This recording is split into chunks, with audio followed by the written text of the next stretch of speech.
What is shaking, everybody? Welcome back to Surface Noise, the B-side. I'm here with a fantastic panel today, and we are ready to get into this new biopic. What is it? It's biopic, I think, right? I was trying to figure that out before I went in. I didn't want to ask, hey, can I get a ticket for the new Dylan biopic? But yeah, anyway, I think it's biopic. So that can be our first dispute. But anyway.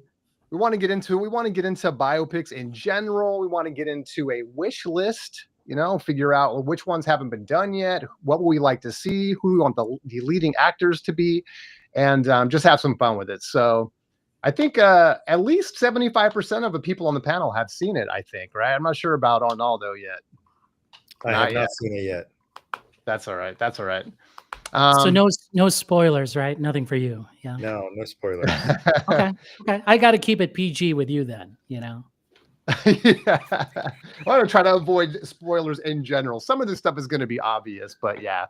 So yeah, let's introduce the band quickly. We got Chris on the drums. What's up, Chris? Happy New Year, everybody.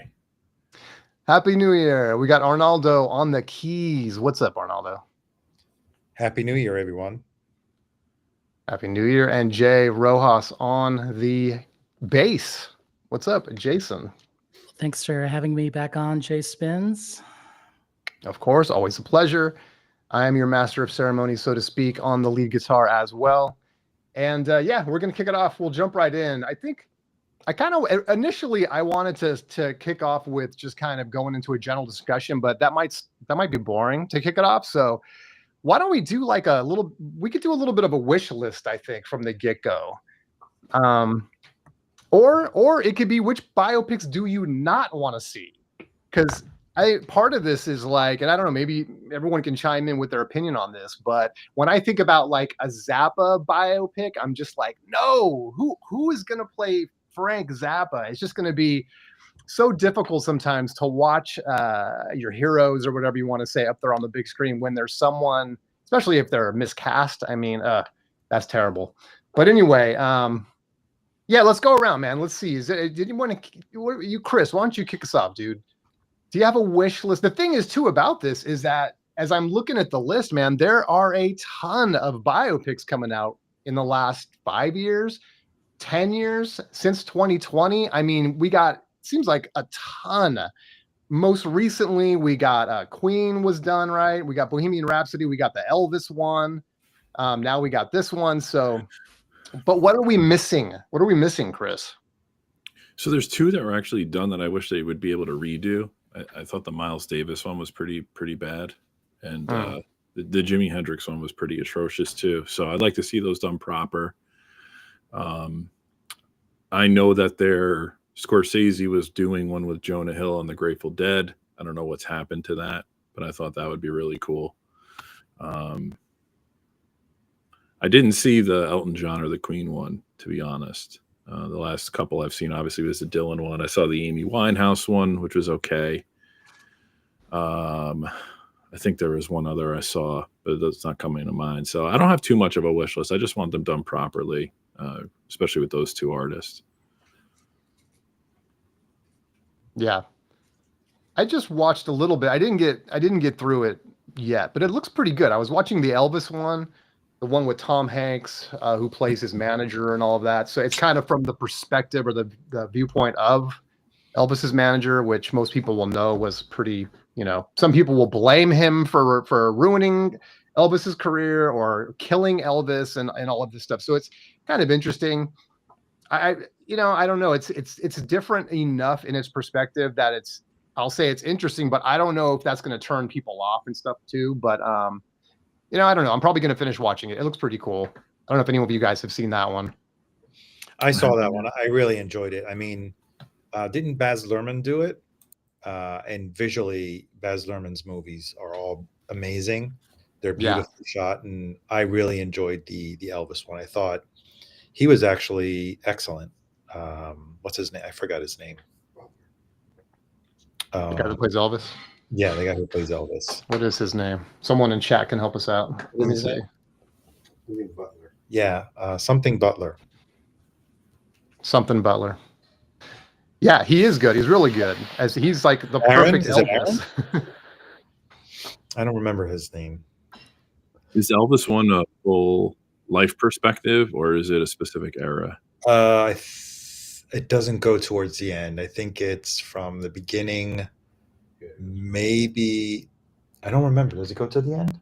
It does. Yes. Sorry. I was going to say the very kind of the intro is showing you sort of the end, but I haven't finished it yet, so I don't know if it kind of circles back or what. What about you, Jay? Is there anything that you're kind of hankering to see, or anything? Any negative reviews about one, or miscastings, or what do you think on the biopic thing? I enjoyed the Johnny Cash. That's a good one. I almost said Walking Hard. Walk the line? Walk the line, yeah. There you go. I almost said Walk Hard. Oh my gosh. Yeah, that was good too. That's a good one. That's the better one, right? I'm a bit worried about that Beatles one. I think they're going to make 4 separate, and it's going to be. Isn't it the same director who did the Dylan one, right? He also the same director did Walk the Line too, right? Yes. Oh my gosh. So Wow. they'll both be the same, right?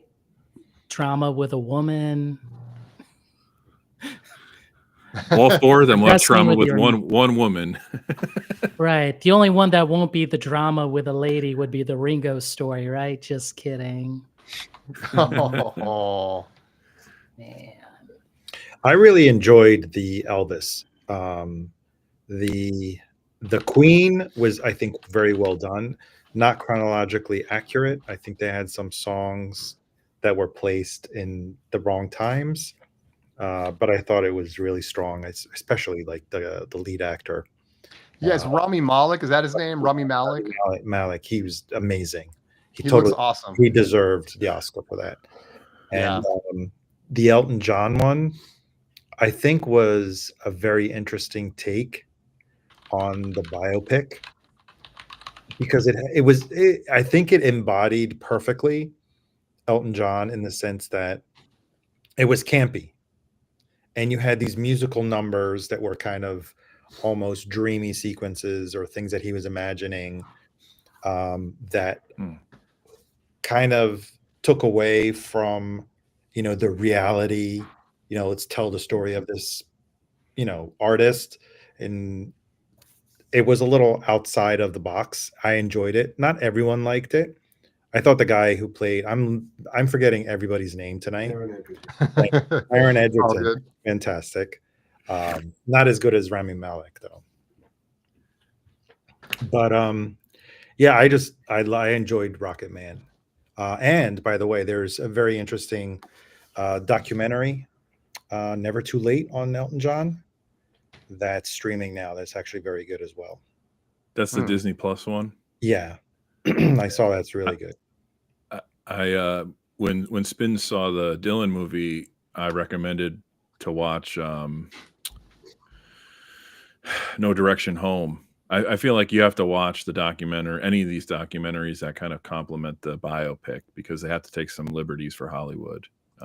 So I guess I should see the Elton John one and then watch the documentary right after. But my wish list is a story that needs to be told. Probably not a very long story. It's probably going to be a very, very sad movie. Nick Drake. I'd love to see a movie done about Nick Drake, tell his story. That would be a cool one. Have they done one on Syd Barrett at all? Has anybody attempted one on Syd Barrett? There's the documentary, like Have You Got It Yet, that came out, but no like biopic or any of that. And one of the best ever, I think, was it's called No Control, the one on Joy Division. Oh yeah, that was great. Control, right? I think, by Anton Corbijn directed it. That was amazing. That was really probably good. It was amazing as a film, and I think it captured perfectly Ian Curtis, his story and his troubles. Thought that was an amazing biopic. Yeah, that's a good call. I don't know. Maybe it goes out of the whole biopic, because it is about, it doesn't, I mean, it's different from all the other ones that we just talked about, because Joy Division were not a huge band. So I think it was more a drama movie about Ian Curtis. So I don't remember it just telling the story of the band making it and all that, because they really weren't that big, right? Mm. We're not at the Elton John, Johnny Cash, or Queen level, right? That Right. you're telling the story of, you know, a widely worldwide global artist, right? You're talking So about It was still- Control? Control, yeah, I'm talking about Yeah, Control. well, and it's such a short career too, right? So Yeah, it's kind of exactly. like, yeah, I think they did a great job of kind of honing in on the important aspects of it. And yeah, I mean, it was really sad, you know, but it's like, Yeah, that his story is sad. So I thought they did a really good job. And Anton Corbijn on anything. I mean, mostly a photographer for Depeche photography of that Mode and movie was U2 and all those. yeah. He's awesome director, Is cinematographer. Yeah, it was Has in there black been and a- white, right? Yeah. Yeah. Well, I think he only That's- shoots in sepia tone or black and white anyway. Has there been a jazz one besides the Atrocious Miles one? I don't think there really has. There's the, No, there has. There's there's been the a one couple. on Charles Parker. Bird. Oh yeah, Yeah. Bird. Right. Yeah, that was Yeah. Clint And then the- Eastwood did that one. And I then the saw Billie that Holiday so one. many. I saw that Yep. so many years ago. Yeah. That was and the what was it, Billie Holiday versus United States? I really enjoyed that one. Was it Andra Day who played her, right? Might The have singer been. Andra Day. I haven't So seen that. So yeah, It's that's funny because like when I think of biopics, I think is that I know they've done. I guess they've done biopics in the past, but I feel like it's such an emerging genre the past 10 or 15 years, especially on musicians specifically. because Hollywood's run out of ideas. Yeah, run of ideas. Yeah. They're rebooting, remaking movies that were successful. They're like the franchise is now almost expected for every movie that comes out. Right. So, and Hollywood doesn't want to take risks, so they'd rather go with something like an icon. Tell the story of an icon is much easier, right? Probably less risky, of course. Way less writing involved, right? The story's already there for you. The life story, right? Exactly. That's true. Well, and the good news is they're actually seems like they're mostly getting them right. Like I think, you know, they've been really interesting. And again, just a few that I've seen, but I'm trying not to delve too much into Dylan yet. Let us burn a couple more minutes on this topic. But yeah, man, it's like they're actually putting these together really, really well. Like we talked about cinematography and just the way they're presenting these films they're not boring. They're building suspense. They're just interesting and they're well shot, well acted, and just well constructed films. And you couldn't always say that about this stuff. It was way more kind of cheesy almost, you know, hard to watch some of these things back in the day. I'll tell you what one was terrible, in my opinion. The Marley one was atrocious. Oh, really? Yeah. I saw it on the plane. I didn't think it was that bad. The guy who played Marley, I think, was really good. He was. But historically, I know they have to take liberties, but even his sons came out and said, yeah, there's a lot of stretching the truth and misaligning historical events to kind of fit the movie. I forgot where I heard it. Why are these biopics always playing around with chronology and adding things and taking away things? Because reality is boring. It's not as dramatic and attractive. So yeah. Well, there's a way to do it, I think, too. As long as it doesn't tarnish the actual legacy or hurt someone or completely misrepresenting. I'm holding my breath for, sorry if I interrupt, for the Michael Jackson one that's in the works. Yeah. Whoa, really? I think his nephew's playing it. Yeah. Wow. That's been a while they've been talking about that. Yeah, I don't know. I hope that one. I always feel that these biopics aren't long enough either. Like, how do you do 61 to 66 in Bob Dylan's life in 2 hours and 20 minutes. It's like, But that's the thing, right? That is so people are going to be all over the place on these, right? Because someone like you, who is hardcore Dylan fan, who already has his story uploaded in your brain, right? So you're going to be, I think, much more critical than, say, someone else who's like I mentioned Zappa for me, because it's something that I know a lot about. But it's like someone like me who's a more casual Dylan listener, fan, whatever you want to say, like really enjoyed it, you know. And I'm not saying you didn't enjoy it, but like Yeah, I don't feel like it was too short. Like it was fine for me. I really enjoyed it. And you know, the thing about Dylan fans is most Dylan fans hate most of anything that's Dylan related. They're very critical of everything. So I was cautiously optimistic going in, but I thought, listen, they took some liberties on stuff, and unless you're gonna totally nerd out, you know, there's a few events that happened that were out of order. You know, I know we're gonna get into this. Certain people being at certain places at certain times, all that stuff.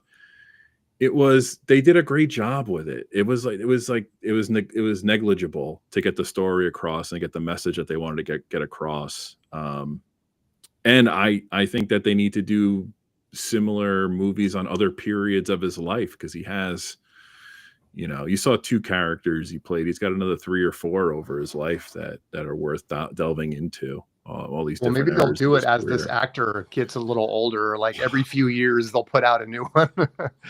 I would be there for it. We might as well jump into it. It's hard not to talk about it because, you know, it's like, yeah. I mean, it was so good. It's funny because my story with it was I probably wouldn't have seen it, you know, because I haven't been to the theater in forever. And then Chris is like, "Hey man, let's talk about the Dylan film." And I'm like, "Okay." He's like, "You should go see it." And I'm like, "All right." So I go see it and, you know, get my popcorn and all that stuff. And 2.5 hours later or whatever it was, like I was blown away. And I don't want to give too many spoilers although it's a story most people know, but it was great having them name drop people like, you know, John Hammond and get Michael Bloomfield in there and Al Cooper in there and just all that stuff was really fun, because if you know kind of the story a little bit, especially it covers the period as he's leading up to unplugging and going electric, you know. And it was really, really cool to see that. And I just felt like they did. If you look at the footage of that, you feel like you're there. The way they reproduced all of the set dressing and all of that stuff was just so nails. And anyway, I'll let Chris speak from there. But man, I just thought it was really good. I think everything you want to see in a film. I was so impressed by the cinematography, the way they framed every shot, the color, you know, just everything was great. And the lead actor was phenomenal. Anytime you can watch a biopic and not feel like you're watching actors, but you're really seeing, you're just you're engaged in the film. It's almost as if you're watching a documentary, right? You see Joan Baez. I just was able to suspend reality and be in that world. Sorry, I know I'm gonna keep chatting on this, but it's like the world itself was so great because it was the mid 60s and I wasn't there for it. But if you see films about the 70s or the 80s, oftentimes they overdo it. They do all the kitschy stuff. You know, everyone in the 80s film has pink hair and is wearing parachute pants. This was not like that. It was very realistic. And I just thought they did everything right, man. I just thought they did everything right. I give it a 10 out of 10. If you're even on the fringe of wanting to see this film, you have to go see it. And I'm not a big Dylan guy. I'm not biased. I just like a good movie, and it was very, very good. Okay, Chris, jump in. I'm really pleased they made it for a lot of reasons. So, you know, like you said, you're not a big Dylan fan. You saw it. My brother-in-law and sister-in-law took their 14-year-old twin daughters to see it on my recommendation, and spent 2 or 3 days texting and talking in person about Bob Dylan. So what I love about it is hopefully it's going to turn people on and entice them to investigate him, because he is a legend. And also young people. I mean, the theater was kind of young. I mean, obviously there was an older crowd for the majority, but I could see teenagers and college students in there. And it it was pretty moving the way that the lead actor kind of, especially if you know the story, the way he put himself into that atmosphere and probably that psyche that Dylan was feeling. I thought he did a great job on it. And I didn't feel like I was watching an actor, but I didn't feel like I was watching somebody try to mimic Dylan in the movie. I thought he really had his own spin on things. Even the details that I picked up on, just the way he, way Bob used to hold his cigarettes and like his chain smoking the end and relighting the end and the way he drank his wine, like all of those things he really captured, which is cool if you're a hardcore Dylan fan. And the chronological stuff, I don't want to ruin too much for Ronaldo because I really think you should see it. But the liberties they took on the 2 or 3 things that I noticed, it's negligible. It was serving the purpose of the story, and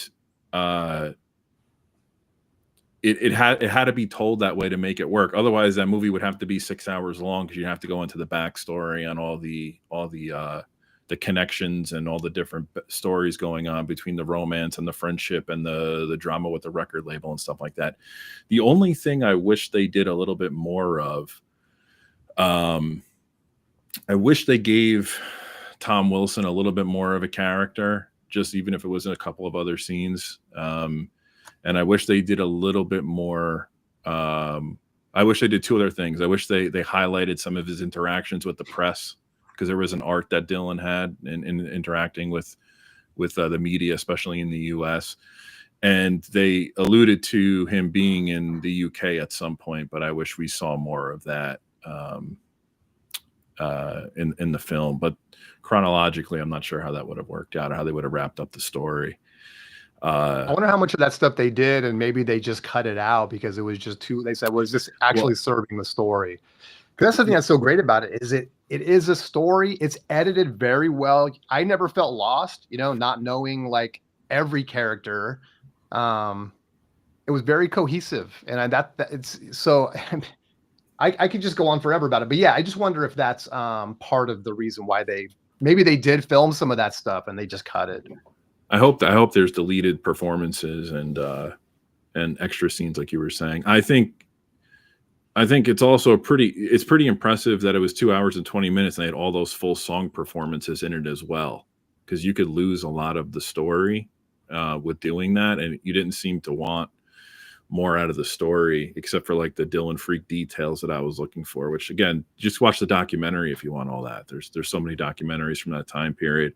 And I do think that Edward Norton deserves some kind of nomination for some kind of, I guess, supporting. He was incredible as Pete Seeger. And if you've watched videos of Pete Seeger or you've seen him in person play, I mean, he nailed that role, and the personality and the temperament and everything. It was pretty incredible. Yeah, I like that you mentioned that, because there is a lot of music, and there was really only one time where I felt kind of like, I almost felt myself saying like, "Ooh, another tune," but it went away quickly. It was a lot of music, but I think it served the film well. I think it was a good balance. Sometimes you don't get enough music, and it's just, so they did this really great balance, and the tunes serving the story, forwarding the story, or moving the story forward was phenomenal. And even just the context, like, where he was playing or where he was practicing, where he was, I don't know, man, they just nailed it. But yeah, I'm glad you brought that up, because it's a lot of music, but it holds up well. It doesn't weigh the movie down or anything. Well, right before Jason jumps in here, I just want to say you bring up a good point about the music moving the story, because they chose, and this plays into Dylan's genius, is they chose lyrically the correct tunes to play at the right time to continue to tell that story. And that seems like it'd be easy to do because Dylan's so prolific, but you really have to be specific in what song choices you make. And it also shows where a lot of the inspiration for those songs probably came from, through the way he lived his life and what he was going through. So I thought that was a really interesting spin. Yeah. What about you, Jay? You got to see this movie. What do you think? So I got an early screening to this. I saw it 2 weeks before it came out.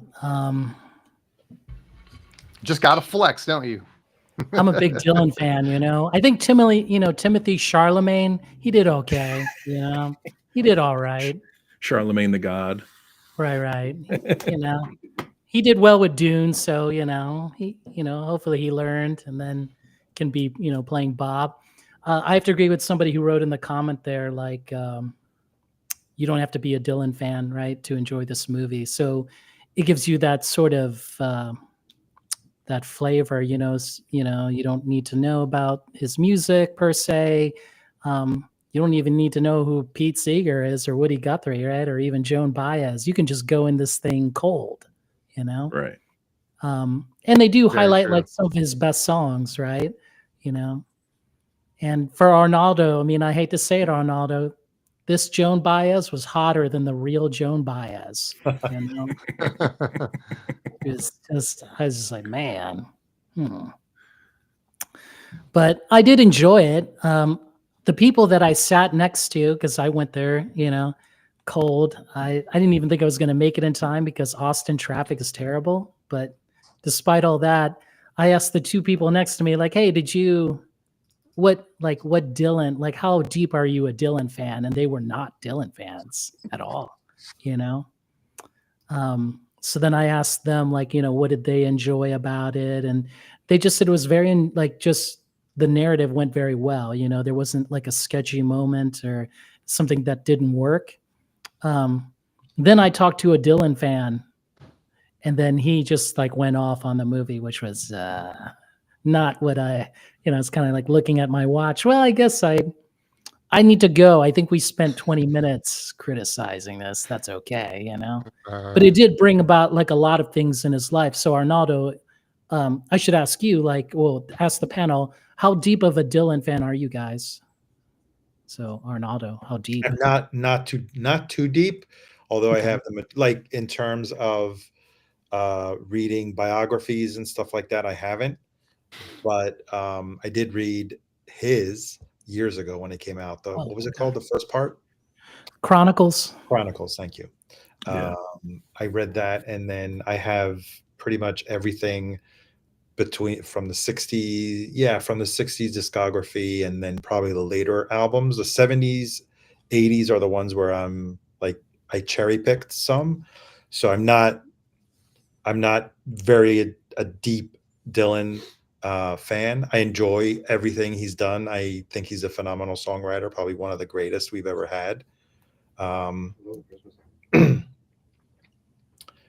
So yeah, I have, you'll be surprised how many I have in my collection between either the CDs or the albums.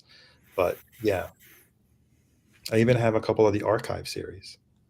Nice. So, is that deep enough? Yeah, that's actually, I don't really, because I feel like, how many albums has he made? Like 40, 50? How many has he made? Studio albums. Never enough. Yeah, we got an expert in the house. A lot, right? More than 50, maybe, right? Are we counting like compilations and everything? No, just studio albums. Just studio. So it has to be what, 50, right? I think it's 40. Well, he's been making music for 60 years. 47. So an average of probably one a year for probably the first 30 years of his career, right? Well, he took a long break a couple times, and the 90s were pretty dry, right? Rough and Rowdy Ways, for example, that was one of my top albums of, was it 2020 when it came out? Yeah, killer. Like, it was in my top 3. I think maybe I preferred like the Fiona Apple album to that one in my ranking. But yeah, I love Dylan, but am I a diehard like the Beatles or the Smiths or Bowie? Probably not. Fiona Apple has uncredited piano playing on his last record. I forget. Oh, really? I didn't know that. She's on. Yeah. As for me, I have zero Dylan None? records. Really? And really, he's one of those guys that just I always avoided. I like his story. Like I appreciate him. I'm always eager to watch his interviews and stuff like that, but I've just never been, I never grew up with it, anything like that. Anytime I would hear it, the nasally vocals and stuff would get to me. And then, and I'm saying I don't currently have any, but and then I tried to sample some like Highway 61, you know what I mean? I tried to get into some of that stuff because I'm into Mike Bloomfield and I'm into that, you know, bluesy rock stuff that was coming out during that time. And I kind of explained some of this to Chris. And so it was kind of my first real introduction to his music, actually putting in effort to listen to it. And it was kind of like phase one. And then I was on a big break and I haven't really picked up dropped a needle on another one since. This is probably going back like 4 or 5 years. Now that I've seen this film, and I'm going to sound like one of those, whatever you want to call them, casuals, which with Dylan I am. But and I'm going to go ahead and tell myself, I don't even care. Everyone's going to call me a casual and all this. But I told Chris, man, first thing I did when I got home was I went and got Greatest Hits, Volume 1, Volume 2. And I'm going to listen to those suckers until my ears bleed. Because like, I finally feel like after all these years, like he's just been someone for me. It's just been really, really difficult to there was no real entry point, you know, for whatever reason. So, but now I feel like I'm in a space where it's like, all right, I'm going to give it a real shot. And it was, I'll be honest with you, it was inspired by this film, man. I just thought it was so good. And it just kind of re-energized me to go give it another shot. So that's what I'm going to do. But I don't think there's anything wrong with that. I think the film serves its purpose if it does that. And you don't really find Dylan. Dylan finds you eventually. And it all depends on how you come into it. It doesn't matter where you start. I mean, you're going to learn that his greatest hits compilations aren't his greatest hits. I think you'll learn that if you take a deep enough dive.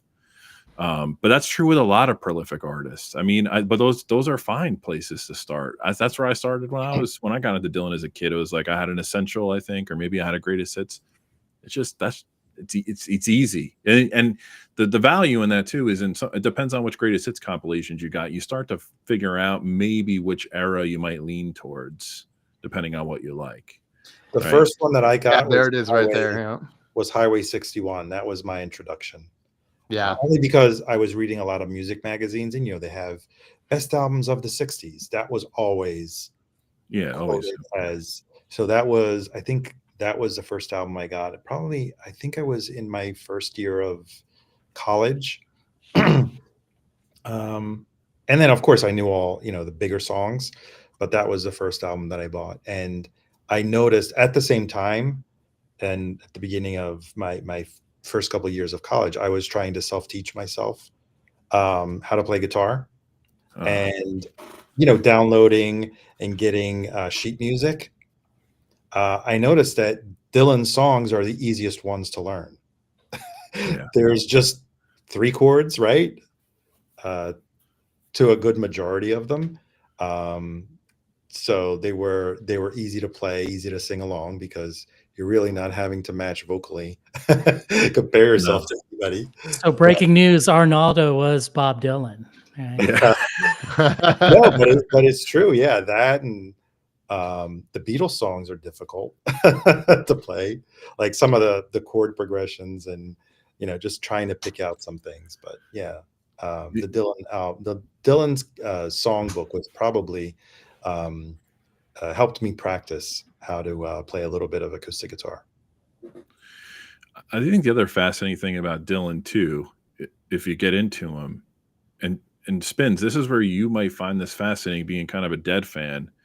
Is if you take song of his, if you take let's say you take A Hard Rain's Gonna Fall, I think that came out in 62 or 63, and he's been playing that till 2024 or 25. There's probably 7 or 8 different arrangements that he's played that song live. And sometimes, I mean, I've seen Dylan 20 something times. I haven't seen him in about 10 years, maybe 12 years. I just stopped going. But and Rojas, you've seen Dylan. I'm sure you could probably speak to this. Sometimes it takes you like 25, 30 seconds. First, you have to make out the lyrics. And then when you hear the lyrics, you're like, oh, it's this song. This is the variation of this song he's playing now. And that's the cool thing. If you go through the eras, the way he kind of reinvented himself. And to Arnaldo's point, yeah, some of his songs are simple, but he put such badass bands behind him. The Rolling Thunder Review stuff. Obviously, he had Knopfler in the late 70s and early 80s produced some of his stuff. And then his band now, or his band the past 20, 25 years is pretty badass as well. So he definitely takes advantage of good talent around him. Wasn't Charlie Sexton in his band at one point? Yep. Yeah. Yeah, I like it's funny because Matt, this is exactly what I was thinking. Norman Maslov, also known as Mazzy, says Dylan and the Dead is Force album. That's the one Dead album I don't have and probably never will. But I have every other original issued live or studio Grateful Dead album, including the solo efforts, and stuff. And it's like, but that's one. I'm just like, I just can't bring myself to do it. But there's such importance about that recording. Because you had a very, very, very uninspired Dylan at that stage in his life. And the Dead kind of reignited him. And the Dead kind of played a joke on Dylan. They're like, they picked all songs that he hadn't ever played live. Or they freaking played Joey. Like, come on. So it's there is some humor in that recording. It's not enough great. Yeah, I mean... It is interesting, though, because you bring up a great point. Everyone knows this. It's like sometimes a backstory can help you enjoy the music or a movie or a band or whatever. Like Going in Cold, sometimes you just don't have context. I have mixed feelings about that. Like, how does an album become better because you learn something about how it was recorded or some backstory and stuff like that? But it's just true. It's hard to dispute it, not always, but there are occasions where I think that definitely plays into it. Some people don't like that Dylan album, like New Morning, right? Because it's kind of like middle on the road. See, look at Chris here. But when you find out, like, when you find out that the song, what is it? When to Meet the Gypsies, about meeting Elvis Presley, that's awesome, And Chris, come on, When the Dogs Run Free, even Norman Maslov, that's the best Dylan song that ever was, So there you go. Is it better than Wiggle Wiggle? Maybe as good as Wigwam. Is that one of the Wigwam? songs? Wigwam. Sorry, Wigwam. I'm down in the groove. So this is how Dylan. This is how deep I am with this, So yeah. I think the other fun thing about but see, Jason, you're going back to this. Like, does the story make it better? With Dylan, it does. It really does. And I think there's a heavy similarity with the Grateful Dead in that, where if you understand, well, the proof is in the pudding. Here I am. I just saw the movie, and it was so moving to me that I was, now I'm like inspired to hear more. So there's no disputing it. Yeah, that's my guy. He's the greatest. If I had to take one artist with me forever, it'd be him. It wouldn't even be hesitation. So, and that made it more difficult for me. I was very afraid to see the movie because I was afraid that they weren't going to do him justice. And that's why I've been so excited for people to see it, because I think it was really, really done well. Wait, show it again, Jay. I'm just going to say, when I watched the movie, like, since it was an early screening, they gave everybody a Dylan wig and his sunglasses, but I'd missed the group picture to put all of these things on. And the lady next to me is like, sorry, I opened up your sunglasses. And I just looked at her. And then I was like, you can just take the sunglasses. I'm cool, but I'll take the Dylan wig. But what I want to say is, they have these, because they featured most of the songs from each record, I think, right? The only thing I can't ruin it for Arnaldo, right? We promise, PG, right? Yep. But I think every era was represented except for this one. So, no, they did that. Really? Tambourine. Which song though? Tambourine. Oh yeah. Okay. And they did Because they did It Ain't Me, Babe, right? So they did. Well, that's another thing while you're thinking of that, Chris, that's hard too, is that if you're someone that likes the Byrds, if you're someone that likes Hendrix, if you're someone that listens to a lot of the first time you've heard songs like Mr. Tambourine Man, or I'm going to blank out on whatever, the Hendrix ones and stuff like that, is All Along the Watchtower. Is that All Along the Watchtower? Well, the first version that I heard was U2's version. Oh, wow. Oh, really? That's the first one you heard? That's interesting. It was. And it makes it sometimes difficult to hear other versions, right? Even in the original. Hendrix right? Or also not? did Drifter's Escape, and he did like a Rolling Stone live, but his Drifter's Escape is pretty best. That's off John Wesley Harding now. When Mazzy said there's only 5 records, I think they did everything off the first 7. They did one song off each. I'm almost positive. Yeah, everything like was from the first one all the way up to Highway Hi, 61. Jose. Thanks for checking in. Yeah, Oh, it was man. cool. I wish man. Jose was here because Jose is a Dylan freak too. Yeah, Jose is a Dylan freak, but then he'll tell you that Oh Mercy's his favorite record. Pff, clown. Come on. I love Jose that. was I love Oh Mercy. I think that's a great album. Oh no, Political World, you guys gotta be joking. Get out of here. Get out of here. You can't be serious. That year there were 3 records that Daniel Lanois produced that year that were amazing. I think it was Oh Mercy. Didn't he do also the Neville Brothers that year? Yellow Moon. And then he did did he do a Neil Young record as well? I don't know. Don't know about that one. Yeah, there's a couple of Dylan covers on that Neville Brother album too. Oh yeah. God is on our Brown. side. If God is on our side, right? Yeah. Or With God on Our Side. With God on Our Side. Yeah. That's the first time I heard that song too. It was on the Yellow Moon album. So yeah, I came to Dylan very, very late. No, Dylan came to you very late and just on time. Well, I knew songs by Dylan covered by other artists. I just, as an artist, I discovered Dylan very late.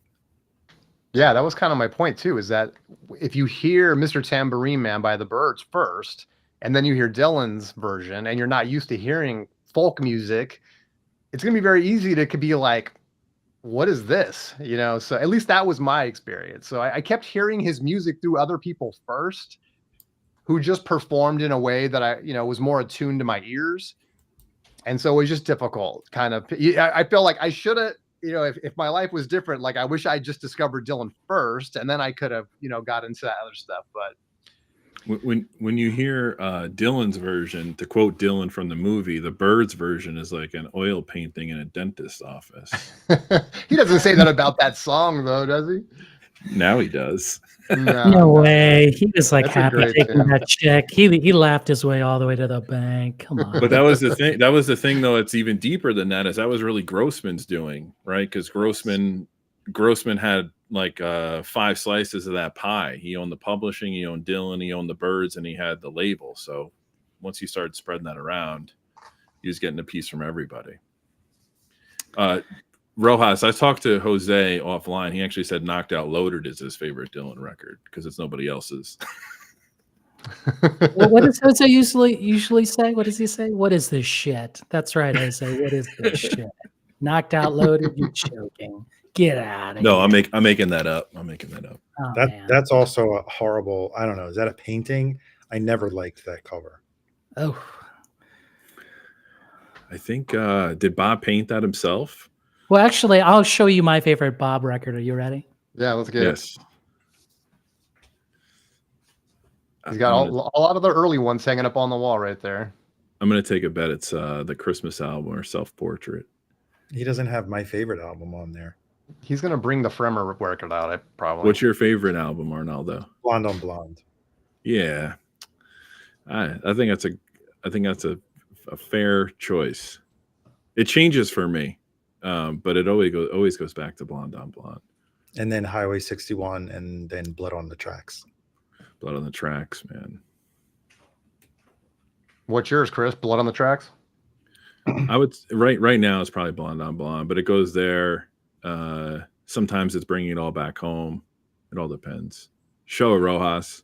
So I like Kermit the Frog when he replaced Bob Dylan. Just kidding. That's bad. I'm sorry. That's bad. My favorite Bob Dylan record is the Love and Theft record. Love and Theft. I went to see him on this tour, and then we were front row, my friend and I, and my friend said, play Silvio, and he looked at us and he pointed us and he played it. So that was just baller, you know. Your So. friend is someone I would never take to a concert. What? Oh man. There's nothing that irks me more is Look at him. the losers that shout out songs. Oh, man. Arnold, he might be in the chat, Arnaldo. Oh yeah, sorry, that's so disrespectful. Yeah, jeez. I mean, this guy's gonna say yes. Look at him; he's gonna say yes. You know, He So was Rojas, he was, saw he him was on a that gentleman for taking. this guy's gonna be like Kermit. You know, What era is that, Jay? That last This one, the one is, you saw the tour. No, the other one, the one where you saw 2001. the tour. 2001, So- 2001. 9/11, 2001. He still looks young there. Dang. That's the beauty of Photoshop. I was gonna say maybe that's okay, older photo or something. You know, So Rojas, I saw him the following fall at the Garden, and he does "Yay Heavy" in the Bottle of Bread for the first time ever live. It was Wow. sick. And "The Lonesome Death of Eddie Carroll" in the same set. And that What? was right You're when so lucky. that was right when George Harrison passed. So he was covering something, I think, and then he did Warren Zevon's Mutineer. It was killer set. But that was one of the last times I saw him play guitar, 2002. Oh wow. Yeah, I think I saw him play guitar like 2 or 3 times after that, and that was it. So lucky. I told you that time when Dylan put me to sleep, you know, and I thought his fans were gonna throw me out of the balcony, you know. Hey. So do we kill this? Like, let me show one more thing here. If you're into Bob, you love Bob, and you want the Bible of Bob, this is a great book. This is from the Tulsa, Oklahoma, like that museum. Like a lot of the collection is in this book. I was lucky to buy it for $35, you know. But I mean, you get young Bob on the front, and then some older crank on the back. You know? Does it have like the full discography in there, Jay? Or I think most of it. I think all the way up to like Love and Theft era, right? Or even a little bit beyond. A little bit past that. They need to do an update to the lyrics book too. Oh, Arnaldo, do you have the 3 records where he does the crooner tunes? Where he does Sinatra? I was just I was just going to ask you guys, what do you think about that record? I refuse to get that record. No. You have to. You have to give it a shot because he's not doing what you think he's doing. Well, after hearing the Christmas record, you know, I made a Christmas playlist and I had to include a Christmas song on there. Well, that was for charity. You know, he knew it was going to sell no matter what he did. You should give the it's triplicate, and then he did also one about New York. What was it called? He did. There's triplicate. There's one which is I forgot the one with the cards on the cover. I forgot the name of it. And then there's another one where it's all like Sinatra covers, but it's like B-sides. I forgot. It's very cool. Which one it is? What is it? The Shadows? What's it called? Shadows. No, that's Shadows. And then it was a live album, I think. Oh, it's a live album? No, I thought there was another one. But that's cool too. That was a T-Bone Burnett. No, Kingdom. Man, I'm getting my wires crossed. I'm not really prepared. Well, I mean, I agree with Arnaldo when he did those like crooner stuff. I mean, that was the tour. He put me to sleep, you know, and then I woke up and I was like, oh my gosh, did anyone catch me? I was passed out. You know, if you put it in perspective, it's worth listening. I think. Like there's a lot of that with Dylan. It seems like it's like, well, my thing has always been like, if you have to explain it that hard for me to like it, you know, if I can't like it on its own merit, but you know, I don't know. I'm kind of over that. Like I can dig having to like maybe understand a little bit of backstory to get into something. But if you have to explain everything away. It's like, yeah.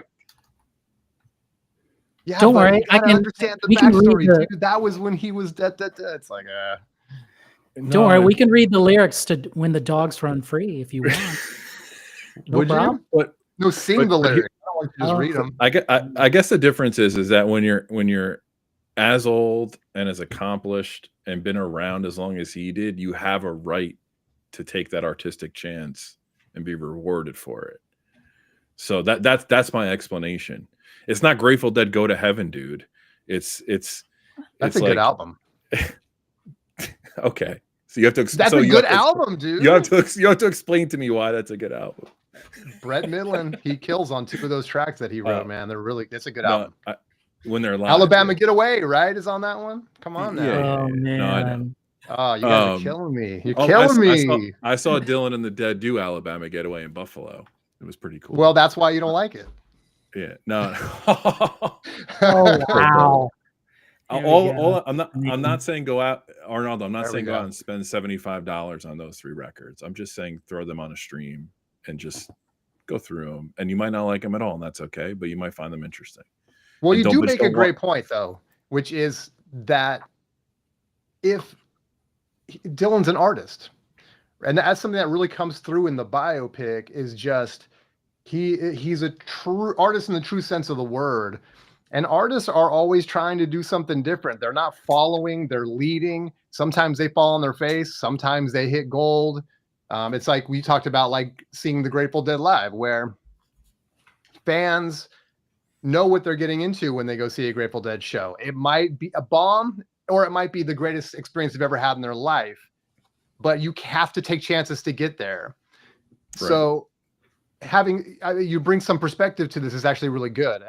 And yeah, I think after seeing this movie with Dylan, I can see that, is that like he was a true artist and going to take a lot of chances, or he might be cranky one day or whatever, and stuff. So anyway, it's a good point. I think there's 2 things important to know about him too. And I feel like he's one of the few artists where is the details of his life and hearing him speak about what he does adds more reverence to the music. I think number 1, he was always pushing forward and never looking back at every point in his career. And number 2, I think he has an extreme reverence for what came before him and what inspired him. And I think that was the point of those 3 records where he's doing like the crooner stuff, the Sinatra stuff and stuff like that, is that he had a severe reverence for those guys and felt like he was honoring them by taking an artistic chance and putting it out there. And you know what the other great thing about Dylan is? He does what the fuck he wants to do whenever he wants to do it, and he's unapologetic for it. And that's what makes him Bob Dylan. He's a troll. Let's just be honest here. He's the greatest troll ever. That's why the documentaries are so good, because the way he just handles the media and chews them up and spits them back out to themselves is it's comedy in itself. Well, so they capture Arnaldo, that in this movie, right? And yes. It's a good way to kind of come full circle. But yeah, go ahead, Jay. Arnaldo, when you watch this movie, there is one story that Dylan has planted. I'm going to give you one little thing. He planted it. It's fake. So when you watch it, you let me know which one you think is the most ridiculous part in that movie. Okay. It wasn't true. So it's not obvious that it's fake. Oh, correct. Oh, okay. Only the diehard fans know it's yes, intentionally fake. I wasn't even sure it was fake. What's that? I doubted it. I wasn't even sure it was fake. I was like, I don't really know about this. And then I was like, oh, if we're talking about the same thing. Well, we can talk about it off. Yeah, let's not spoil too much. But Arnaldo, are you going to, as we kind of wrap up this hour, are you going to go see this thing in the theater? Yes, this weekend. Whether I go by myself or with someone else, I'm going. I'll meet you there. Where are you going? I'll go with you. I haven't decided yet. Yeah, you guys should go see it together. And Go no, so to Alamo Draft House, right? Do you know where that is? Oh, that's the one in downtown where they serve food, right? I've never been. Yeah. Oh, really? You've Never never been? Oh, that's like a Texas thing, So, for the Dylan connoisseur here, what did you think about Brian Ferry's album called Dylan-esque? Oh, it's okay. He did all right. That's not the only Dylan, he's covered, right? He's covered, I think, Hard Rain's Gonna Fall. He's done a lot of Dylan, but that album was entirely dedicated to Bob Dylan songs. Yeah, I'm okay with it. It's fine. Very chill, his style.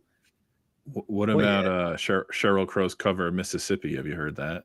No, that I've never heard. No, I don't know. No. Oh, come on. No. I think they were lovers, weren't they? Whoa. No, that was unsubstantiated rumors. Spreading. Wasn't that Eric Clapton or? Well, there's Clapton. There's Clapton and Dylan. That's the even word Dylan. on the street. Okay, I knew. I mean, jeez. I don't think Bob just gave her Mississippi for the fun of it. Oh man. If anyone Well, could see my face right now. yeah, yeah. He looks like he just had a bad hot dog or something. We'll give that look again. Did do we have Bob to Dylan wrap? do it? He gave that look. With the No. Triumph T-shirt. Right. Spins, Shout do we out have to to the wrap ref. this? I have another question. Go for it. So Rojas, If and it's too big of a can JCP, of worms, we'll let it float over to the freestyle. do you respect Joan Baez less, more, or the same after seeing the movie? Wow. Do I respect her less? No, absolutely not, because she's a survivor, you know. She kind of knew her worth, and not keep it PG for Arnaldo over here, you know.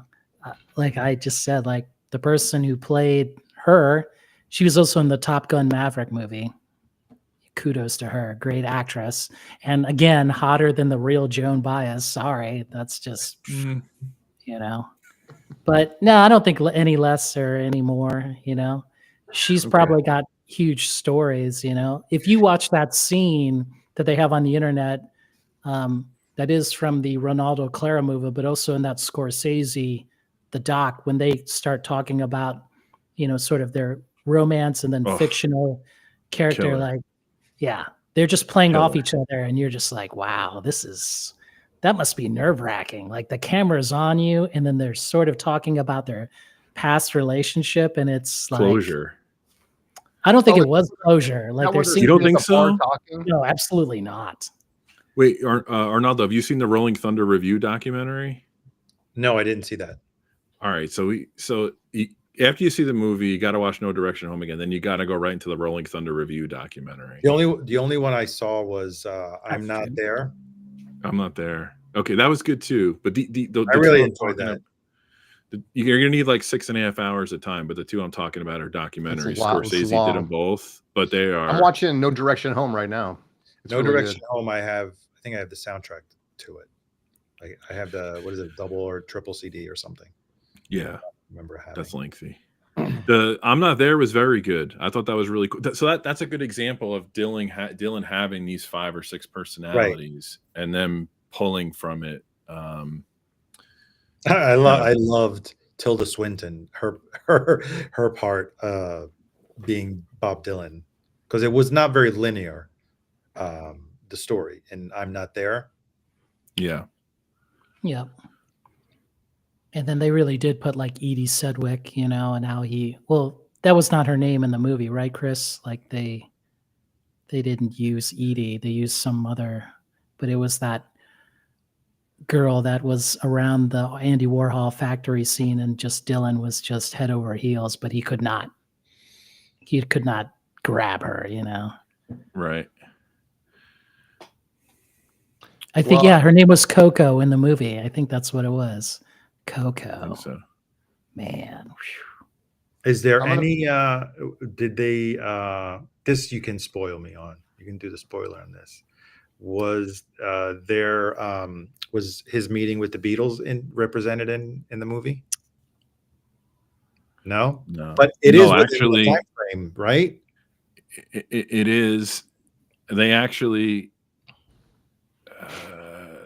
somebody takes a jab at the Beatles, which I found weird. I know it was a throwaway line, but I didn't understand why they did that. Maybe they couldn't get the publishing for their music. The movie goes until 67? 65. Oh, 65. Okay. So when did he meet the Beatles? Wasn't it 65 that he met the Beatles? 64. Oh, 64. No, it was later. It had to be later. No, it's between it's between like these two records. You see. I'm not sure. I just know that because let's face it, the Beatles ain't gonna meet this clown. You know, I thought it was 65. If they saw this guy on the street, they'd be like, "Hell no, hell no!" Like, no, they met him. They met him at the end of the UK tour. Because doesn't Ginsberg go into the story in No Direction August 28th, 1964. Yeah, 64. Okay. Yeah, so you can see like Ginsberg here looking like young Bernie Sanders, I guess. There's also another bootleg, Eat the Document, which is from the Don't Look Back era, where there's like a half hour of Lennon and Dylan drunk in a cab together, which is pretty comical. Chris is just whitewashing it. Like Dylan is hung over, and John is so nervous and talking so fast, and it made Dylan puke, and they had to stop filming. So when you see that, if you see the extra footage, the camera just goes down. Dylan is just like, pull the car over, blah, So, man, come on, Chris, be real here. Well, I mean, I don't want to spoil too much. I want people to watch it. Yeah, let's not spoil it. And I would also say for people that are sort of that are here thinking, would rather see it at home, wait for it to come out on Netflix or whatever. My 2 cents is I would urge you to go, because that's what I was going to do. But this isn't just a biopic. And again, I'm saying this coming from someone that's not a big Dylan head, is it's a very good movie, and it's filmed so well, and the cinematography is so good that it benefits from seeing it on a big screen. It's a great experience. I always try to see big movies in the big screen. This is not one that I would say like, oh, I need to go see this at the theater. And I know a lot of people are probably thinking that. Go see it in the theater. You will thank yourself. It's really fun. It's a great one. I'm going to finish watching No Direction Home. It's long, but I'm going to put it in for the next few nights, and I'm going to go back and see it again, man. I was so impressed and moved by this movie, A Complete Unknown, Bob Dylan, which we're talking about, that I need to see it again in the theater, man. It's that good. So, yeah, let's move to the freestyle. We can keep chatting about this, but let's bounce. Let's do an official bounce into the freestyle. Everyone, thank you so much for if you're listening on the podcast, for listening. Go listen to the freestyle, which is coming up right after this. And if you're watching live, do not go anywhere. We're going to jump into who knows what. We might get into some more Dylan. We're going to maybe show some recent pickups, and who knows what. Maybe just we'll freestyle something in true form. Anyway, thanks everybody. See you next time. Bye everyone. For everyone else, hang tight. Let me throw up a freestyle graphic to make it official. All right, now let's talk about Bob Dylan, Empire Burlesque. Tight connection. Now we can tell the real stories. It's a connection in my heart. That's right. Not good. Come on. Or let's talk about my favorite era, Infidels. Infidels. I like that album. That one's great. I like that. Sweetheart album. Like You. Whoa, what a song, man. I can honestly say there's probably only 2 or 3 Dylan albums I can't listen to. That's really? Pretty good. Yeah, I like a lot of that stuff. I've actually just find it funny. He gets Mark Knopfler and Mick Taylor on the record, and who's gonna do the guitar solo? He just kind of Dylan's I'll take the guitar solo. I'll take. You would be looking at Dylan oh, okay, bro. Didn't Knopfler also play in Slow Train Coming? Yeah, I think that's when he produced that. He produced that album. Yeah, I think that's the first album, because I was a Dire Straits fan, and I think my brother borrowed a copy from a friend of his so we could listen to it because Mark Knopfler played on that album. So not the first album that I bought, but probably the first album that I listened to of Bob Dylan that wasn't mine was probably Slow Train Coming. Oh man, Animals from A to Z. Wow. So I got lucky this weekend in shopping around. I found it's not a 2i, it's a red Columbia, but it has the poster in mint condition. Has the poster. It has nice condition. A poster. So I was very happy, and the cover is still in shrink, so it is pristine cover. And I listened to it today. It sounds like nobody ever played this, so that was great.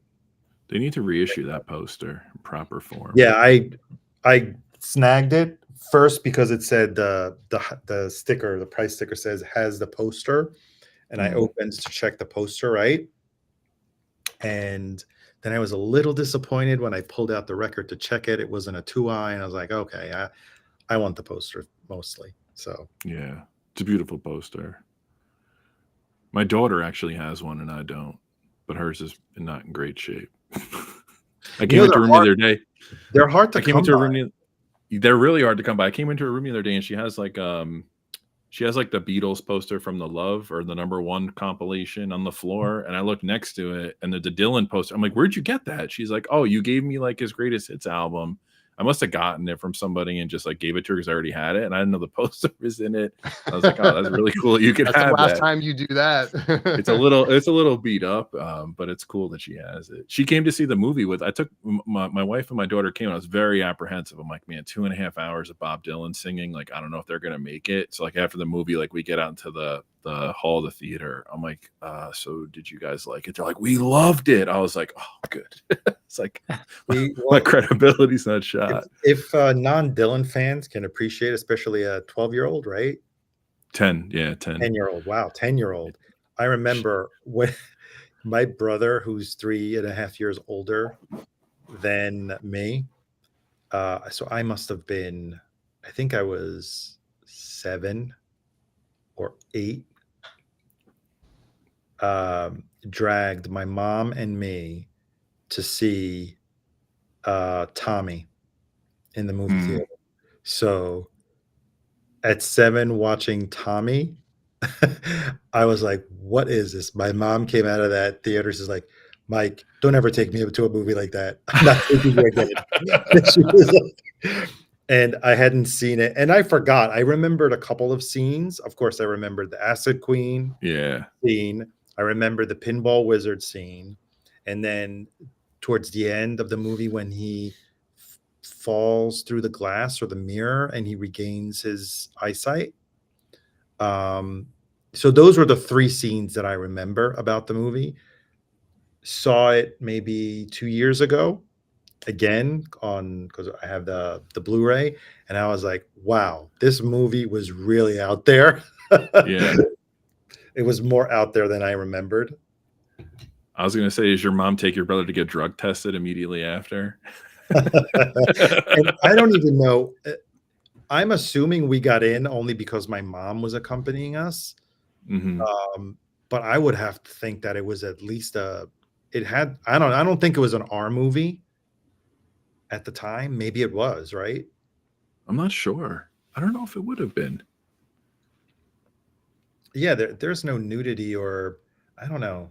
There was no sex in there or drugs. Well, this movie's A Complete Unknown is rated R, which I thought was just weird. for language. Because like we checked because we were gonna. My daughter really wanted to see the Bob Marley one, but I just didn't want her to see all the ganja and stuff and the guns. So we researched it first, and then with the Dylan one, I was like, why is this rated R? I thought maybe him and Joan had a scene or something. Nothing. It was just it just said rated R language. I'm like, yeah. Oh, yeah, she hears that all the time. I'm glad you mentioned that your wife and daughter liked it because I'm sort of like, I want to take my girlfriend when I see it again, and she's kind of like, do you think I'll like it? And I'm like, I don't know. It's hard to say, but if you said that your wife liked it, then maybe she'll like it. She doesn't listen to Bob Dylan or anything. So, but Well, I just think it's a good movie. My brother-in-law and sister-in-law took their kids to see it. They don't listen to Dylan at all. And then my brother-in-law is asking me a million questions. Where do I start? Like, what does this mean? Like, and I was like, oh man. So like, I do think it's kind of like Walk the Line. Even if you don't like Johnny Cash, like it was a great movie to see. It has a good story and iconic people, really good actors and actresses. So. Oh, hey, DJ Marino asks, anyone know if the MoFi Dylan Greatest Hits is any good? I won't comment with Rojas here. I don't own any of those, and I sold them all. No, I think the Dylan MoFis are fine. Well, there you go. Very vague. I don't. They're fine. There we go. Compared to what? I mean, is it a listenable record, or are you saying that because you've heard all the OGs and mono and you're sort of biased? I'll wait for Arnaldo to answer for me. Do you know Arnaldo? I don't know. I mean, I thought that it's just a different sound, to be Right. honest. It sounds really different to me, and I couldn't. I guess I'm just too used to it. Too used to the old ones, the way it sounds, and So they sound that different. Okay. Yes, they do. I think MoFi, out of all the stuff they've done, I think the Dylan catalog is one of their better achievements. Now, that's not maybe not saying much comparatively to the rest of the things they've done, but they did a pretty good job on that stuff. The mono box is decent too. Do you have you have the mono box? I have the mono box. Yeah.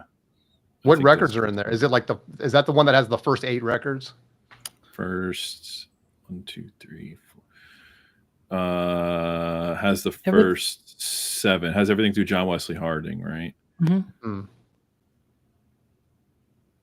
How much is it? A lot. Way more than just buying OGs, I bet. No, I mean, I think it retails for $200, right? Oh, really? Okay. I don't know if it's still in print. I think it came back in print twice. Unless you and there's no difference with the numbered version, right? There's a numbered and an unnumbered version. No, there's no difference. I mean, do you have it close at hand, Chris? I do. Or is it pain? Yeah, go grab it. No, I got it. I'm gonna go to my I go to one of my Dylan shrines. I'll be right back. I like it because they're all tip-on jackets. It's really well done. There's also a soft cover 12 by 12 booklet. That's cool. So they're giving you some value at least. Yeah, I think it's. Yeah, there it is. Yeah, the best part is it comes with a book too. Yeah, which is cool. Yeah, that's what Arnaldo was saying. Yeah, it's everything through Wesley Harding. So that's interesting. I mean, if that's affordable, that's something that I would be interested in because I don't have anything yet. So it's kind of like if it's affordable. Again, like I think for the price, if you can get it at retail, I'm sure you can get it at retail on Amazon. Well, we'll check right now. You got to think 8 for $200. What's that per record? Less than $30 for really high quality tip. 8? That's like $25, right? Each. Yeah, I don't think it's all analog, though. It is. I think sure. It is. Okay, I thought it was from high res files, but no, yeah, it is. I that's great. I should go back and I haven't listened to it in a couple of years. There you go. It is. Oh wow. Oh no, it's not. Currently, not all analog. Yeah, currently for $900. No, that's what I thought. I thought I looked that up. It's not currently in print. You must have just missed it then, because I know it was on Amazon. It had to be a year ago for the 200. Why didn't this Dylan movie come out a year ago?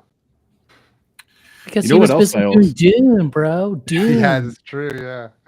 I also have that. I have that SACD box that came out. Yeah, I have that too. Years ago. And I think I think those are the same files that MoFi used. Really? I think so. Because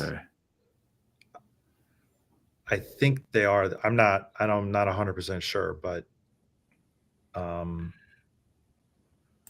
don't remember. I guess we can look at the mastering credits, right? But I'm almost positive they broke up this box as well. Oh, here. So hold on. I found it. Music Direct has the original mono recordings for $249. Oh no, this is out of print. Yeah. I hate when they do that.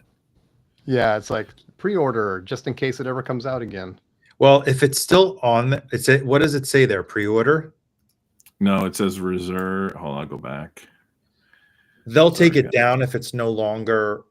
If they can no longer order it, they'll probably take it down. It says reserve now. Yeah, so it means that it's waiting to come back in print. I would expect Sony to keep that still in print. You would think they would have had them in print for the movie. Like, why not put that out? I mean, people are going to start buying these records up now. Well,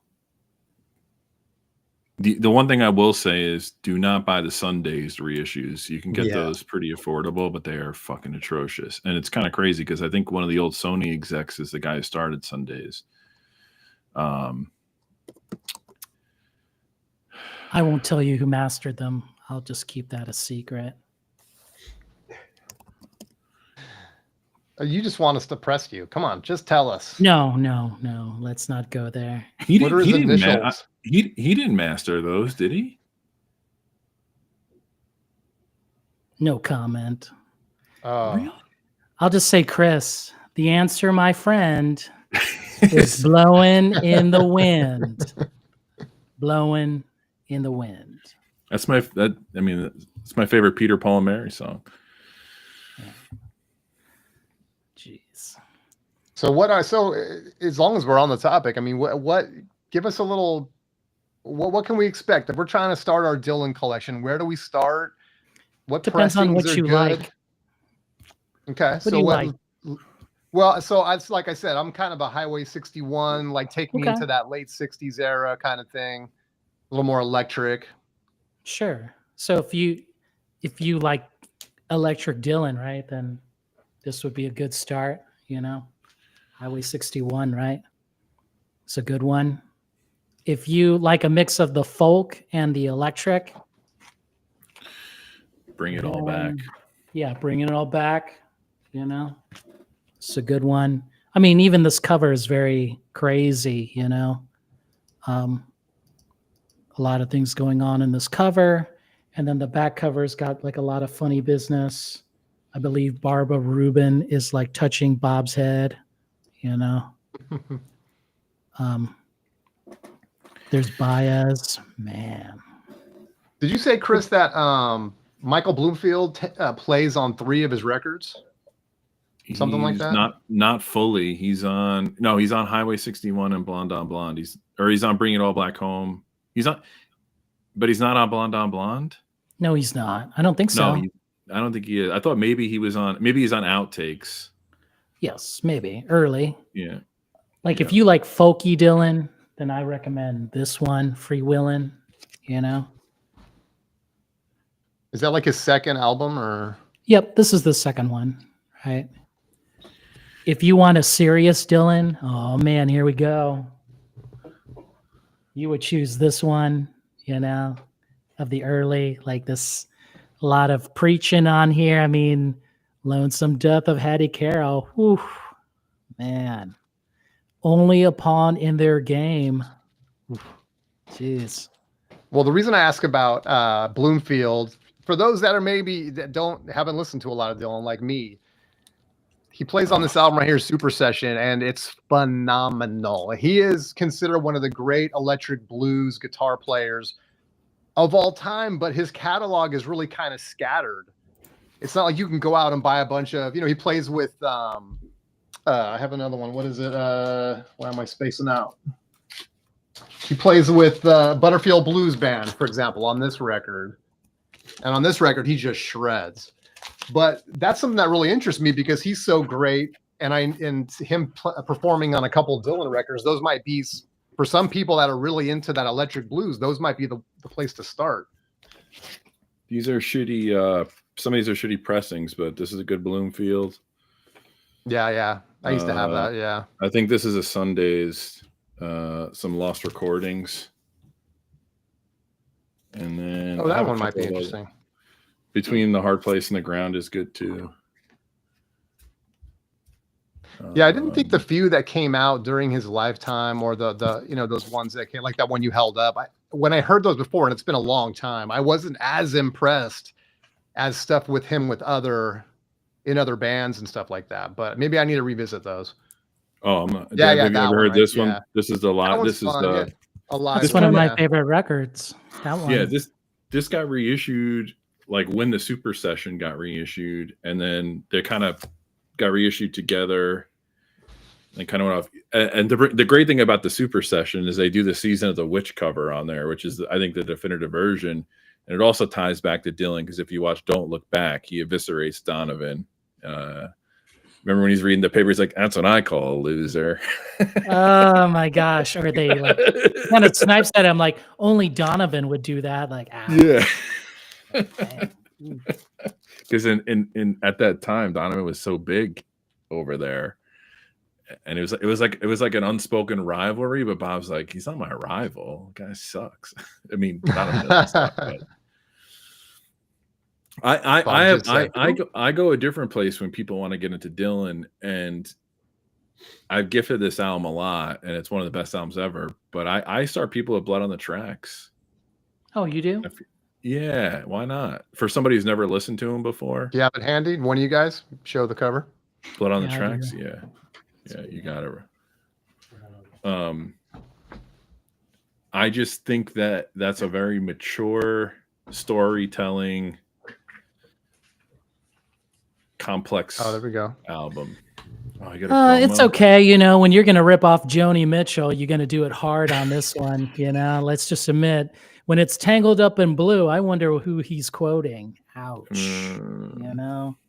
So I mean, Joni had the heartbreak first, and then Dylan, when he heard, like, re-listened to her album, he was like, "Oh my gosh, she was right. She knew," you know. And you know, it's okay. At least Dylan was actually married, though. Yes, true, very true. You know, I mean, this is a great record. There's something made famous by Hootie and the Blowfish in the 90s. Oh no. I'm sure you guys have seen at least the clip or the film that it's from. I think, Chris, I think it's a Bob Dylan thing where Joni is playing her song Coyote, and it's got Dylan playing with her. They're in like a house, and then it's got the guy from the Birds, who I can't think of his name right now. Roger McGuinn. Yeah, it's in the Rolling Thunder review. Dude. That is such a great little clip, man. And the best part of the clip is you see a drugged out, you know, Gordon Lightfoot just like wandering around. Like, what is he doing, dude? Not realizing that he's like, right, he's in the presence of legends. Yeah, right. It's like, whoa, that's why you got to see that Rolling Thunder doc after you get through No Direction Home. That's where that's from. That's from that. Okay, I've actually seen a fair amount of that, but it's been a while. Yeah, I need to check that out again. And that's cool too, because Joan comes back into Dylan's life as a peer on that tour, and she's a little bit more hippied out than folked out, which is kind of cool to see. Yeah. And they do some great renditions of those duets they did in the 60s.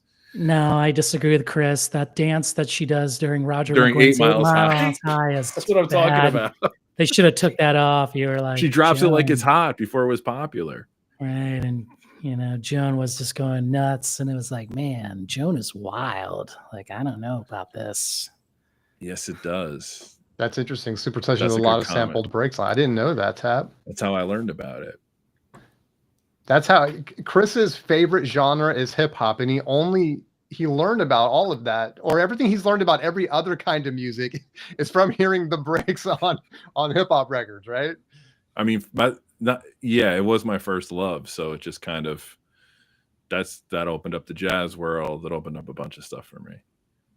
Plus, Dylan was the first rapper ever, so well, whatever got you there, especially when you listen to a record like that, right? Yeah. Come on. There you go. Come on.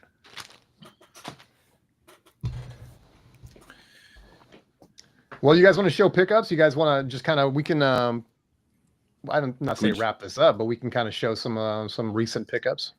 Can we talk more about Dylan? I'm going to read the lyrics to When the Dogs Run Free to just. No, you can't sing them, Jay. No. Let's see here. Just to ruin it for everybody in the peanut gallery. Is everyone ready? So if you trolls are out there, just go ahead and record this. If the dogs run free, then why not we? Across the swooping plain, my ears hear a symphony of two mules, trains, and rain. The best is always yet to come. That's what they explained to me. Just do your thing, you'll be a king if the dogs run free. Man, talk about like a Rolling Stone, right? To like the dogs run free. We don't have drops anymore, right? I didn't. I'm ill prepared. I wish I had. It's okay. I have a theory about that. I think that was a Robbie Robertson song that Dylan did a favor for to get it out there. That's what I think. I don't think Bob wrote that. I'm being facetious. Of course he wrote it. That was actually another thing I wish they went into a little bit, was the relationship with the band in that movie. Yeah, but that would have went further. Like for me, like, not to ruin it with Arnaldo, like, I didn't personally like the ending. I felt it could have went a little bit. It could have ended better. You know, could have gone another 2 hours and I would have been happy. No. I think they would have like filmed like certain. Chris and I talked about this already. I was like, could have went here, here, or there, and that would have made it, more, because they don't really, touch on the mystery. This is the mystery of Dylan. Who is this person? They don't touch that, and maybe that's okay. That's what the Hollywood wants, Right. The sequel. Oh gosh. No, I thought I like when I don't remember who says it now. If it was Joan Baez or sorry for my ignorance, or the other lady, but it says something to Dylan when he puts out that first record. She's like, your record was all other people's music, and it's like, it's pretty profound when you put in the context of like who's going to become like one of the great artists of all time, and also it puts it in the perspective in its time where everyone was doing other people's music, right? I mean, the Stones was doing other people's music. The Beatles was doing other people's music. So I don't know. I just thought that was a strong moment for me. Chris, what was the first hip hop record you ever bought? Nas. Matt Vinyl wants to know. What was it? Nas. It Was Written.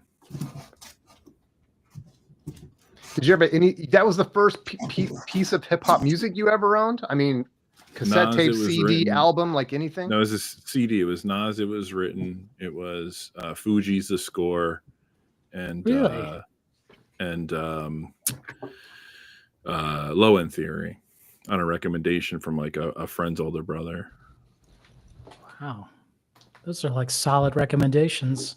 Didn't you have this too? Oh shit! that was a little bit. I think I was in preschool. Come on, when that came baby! in. Little sex Man. packet right there. Well, you guys got to realize I'm 12 in 1996, so that I have to go back for a lot of things. True. So I wanted to show you guys, because I gotta head out.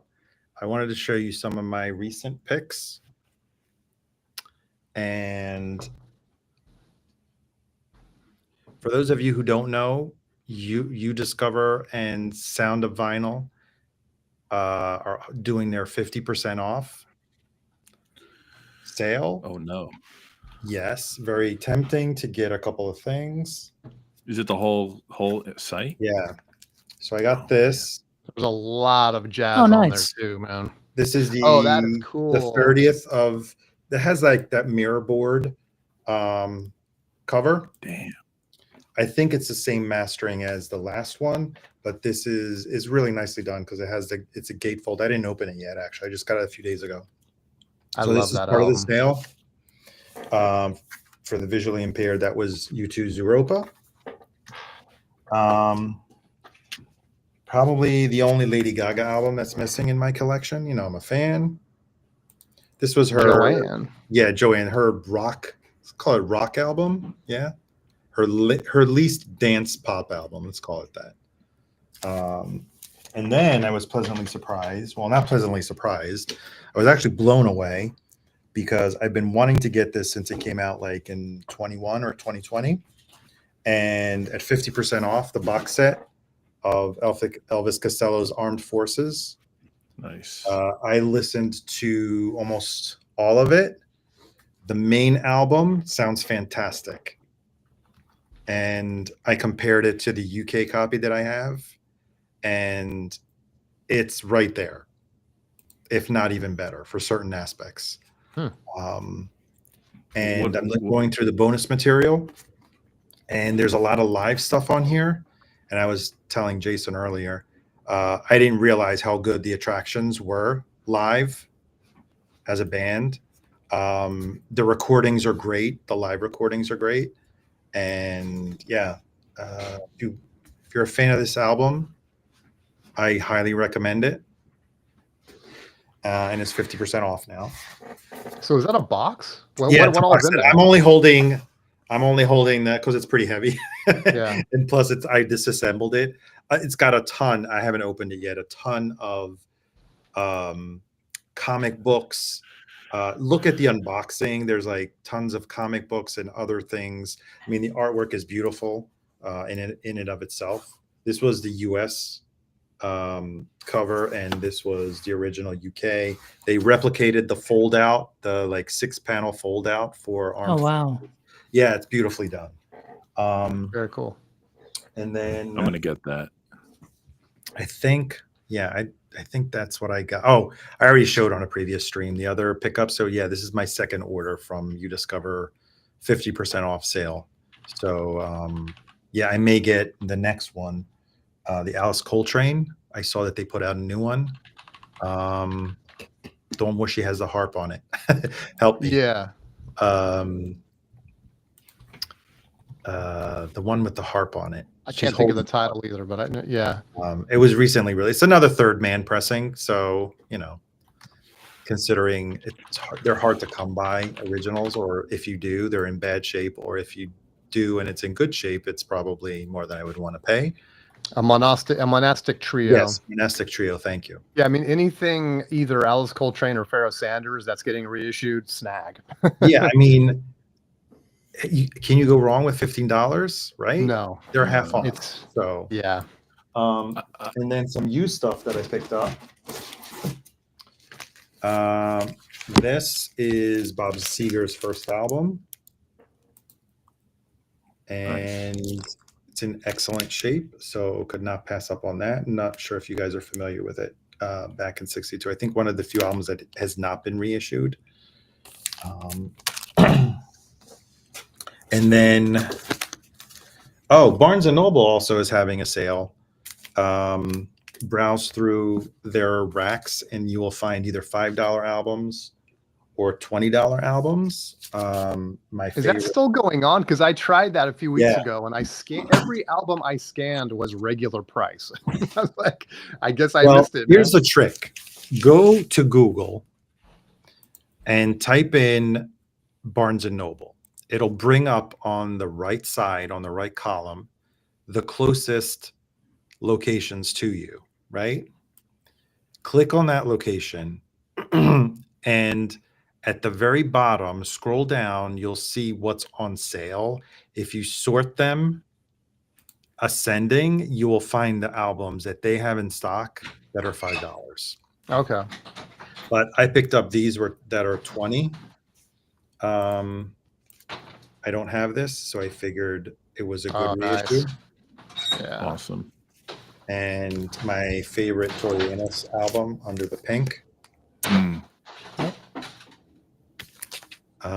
which finally is on two records, because it's a pretty long album, so I think it benefits. I know it's one of those Abbey Road half mastered, but and then going back to the used stuff, I had these on 45, and if you guys are familiar with the singles that came out of Joshua Tree, they all had B-sides that were not included on the album, and they're all of great quality. I mean, they're good songs, and they really shine on 12-inch, because on the 45s that came out at the time, I think some of them, they were like 2 songs on one. And when you have like 3-4 minute songs crammed into like a 45, it's not the best quality, but they sound fantastic on 12-inch. And wow, those are cool. I recommend getting these. If you're not familiar with the B-sides from this era, they're really high quality B-sides. Very nice. That's all I got. I love that album. I was not familiar with those B-sides, so I'm going to check that out. Yeah, Silver and Gold is probably one of their most famous B-sides, and then The Sweetest Thing, which I think they redid and they included it on their first greatest hits. Yeah. And The Sweetest Thing, and then and very cool. That's it. I should have made you bigger for that. Sorry. No, it's okay. Everyone That's caught totally that. Cool. No, that's good. Sometimes I like being smaller. I think I'm going to get that Elvis box because I passed on it when it came out. Well, there's 2 versions. There's the colored vinyl limited to the website, and then there's the black vinyl. I got the color because it only comes out to $25 more. Yeah, I'm probably just going to get the black, but it's there's no 7 inches in that box, right? There are 3 7 inches. There are 3. Yeah, I didn't want to bring everything out. There's 3 7-inches, there's 3 10-inches, and 2 live albums, and the regular main album. So I think it's 1, 2, 3, 4, 5, 6, 7, 8, 9. I think there's 9 pieces of vinyl. Nice. Yeah. So Very nice, very nice. I think the main album is done by Ryan Smith. And from what I could tell, everything else was probably a digital cut. Do you have no one really talked about this. Maybe no one else thinks it's that good, but do you have the Burt Bacharach anthology that came out a couple of years ago? Yeah, you should get that too. That's on the sale. I have it, yeah. It's amazing. That's on the sale. I got that at another sale. I think I got a 40% off sale. That's a really worthwhile compilation. Yeah, the one in the cloth bound book.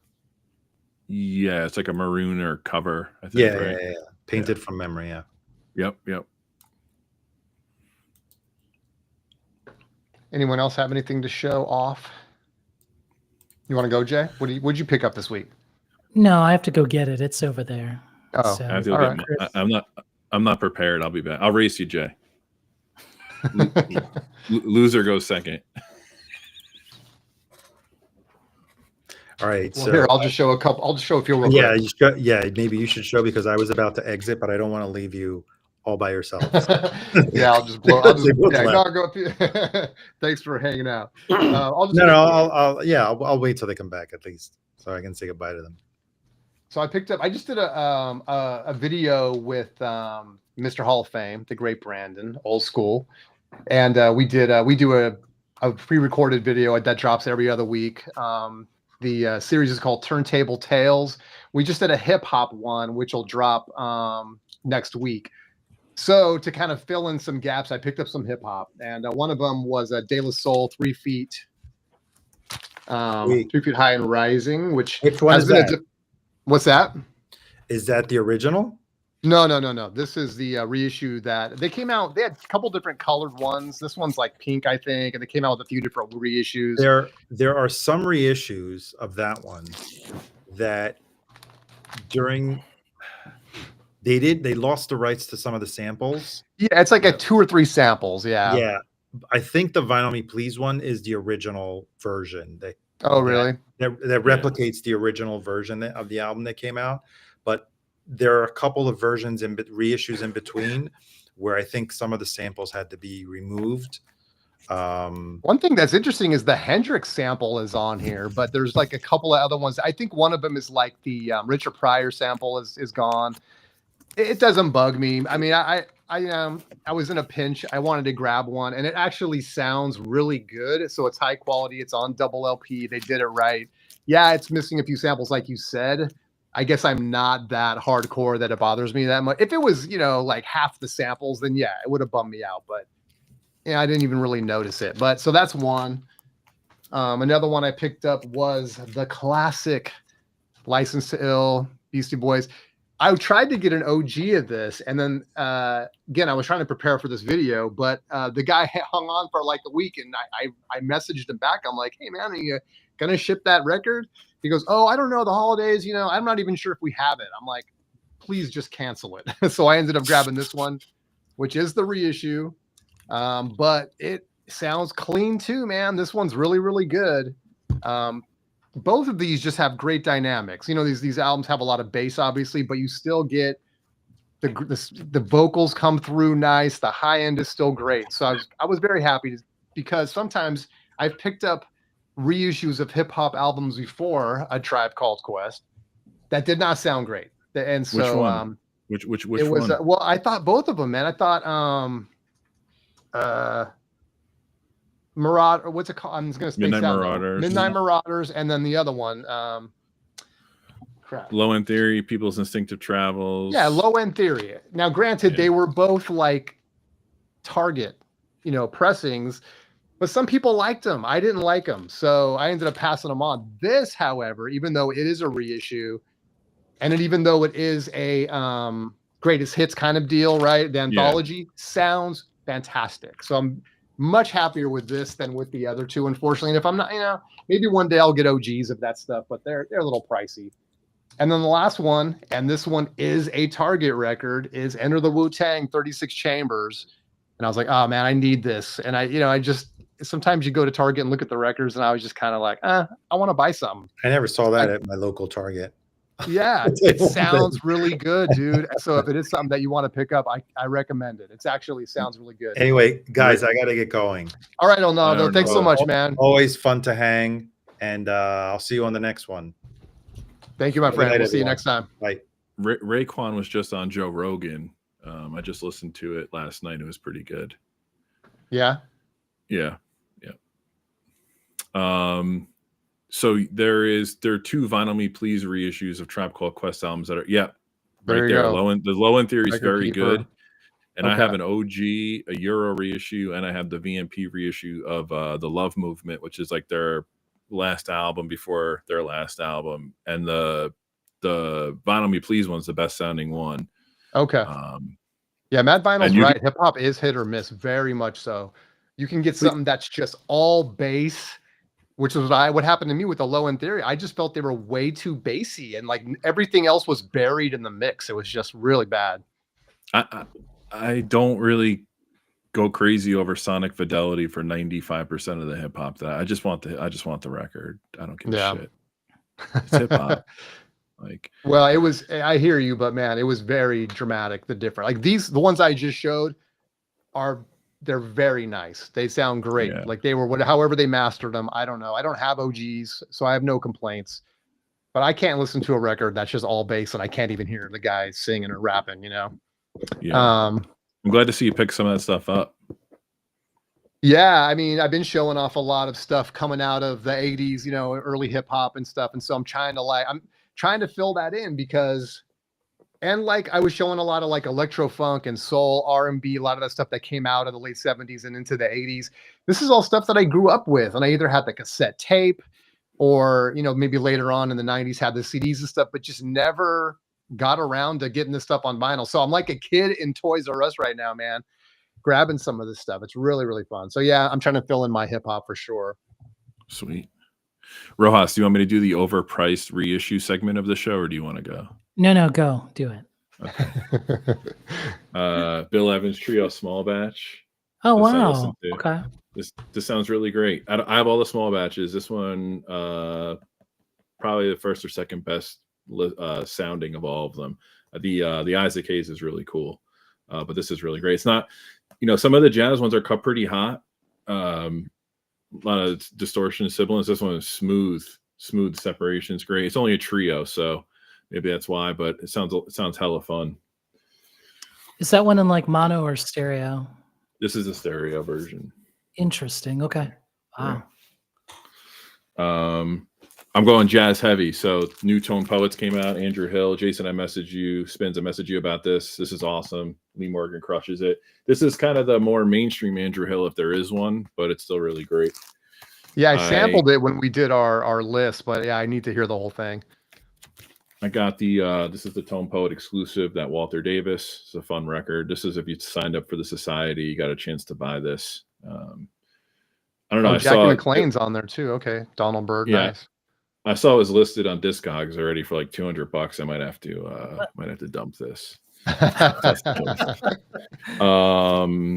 I put a huge like Blue Note order in, so let me just get those out of the way because they had some kind of sale. They had some kind of sale, and I just stocked up on everything. Waited for one shipment. So Freddie Roach, good move. I didn't listen to this yet, but I know the record. Same with Hank Mobley. These are the 2 last Tone Poets of 2024. A slice of the top. This is the other new Tone Poet in 2025 that just came out. Freedom Sound Jazz Crusaders. This is one of those Pacific reissues that they've been throwing in the series. So these are usually pretty cool. Lonnie Smith Drives, didn't pop this on yet. Grant Green Visions. This is mostly a cover album. Yeah, that one. I love that cover, man. It reminds me of like MC Hammer or something. Yeah, very cool. Got my numbered version of the Birth of the Blue. Have you spun that yet? No. I haven't really been spinning much. My Atlantic 75's in. I sold my Donny Hathaway to my brother-in-law. But this is the Genesis, which I'm psyched about. All the Genesis ones have been awesome. And then Bags and Train on that. And then these two are special. Felipe at Jazz Bums sent me a copy of the BB King live in France. So thank you, Felipe, if you're watching. I don't know what you guys call that in the VC. There's some kind of VCLT. VCLT. So VCLT from Felipe. Thanks, dude.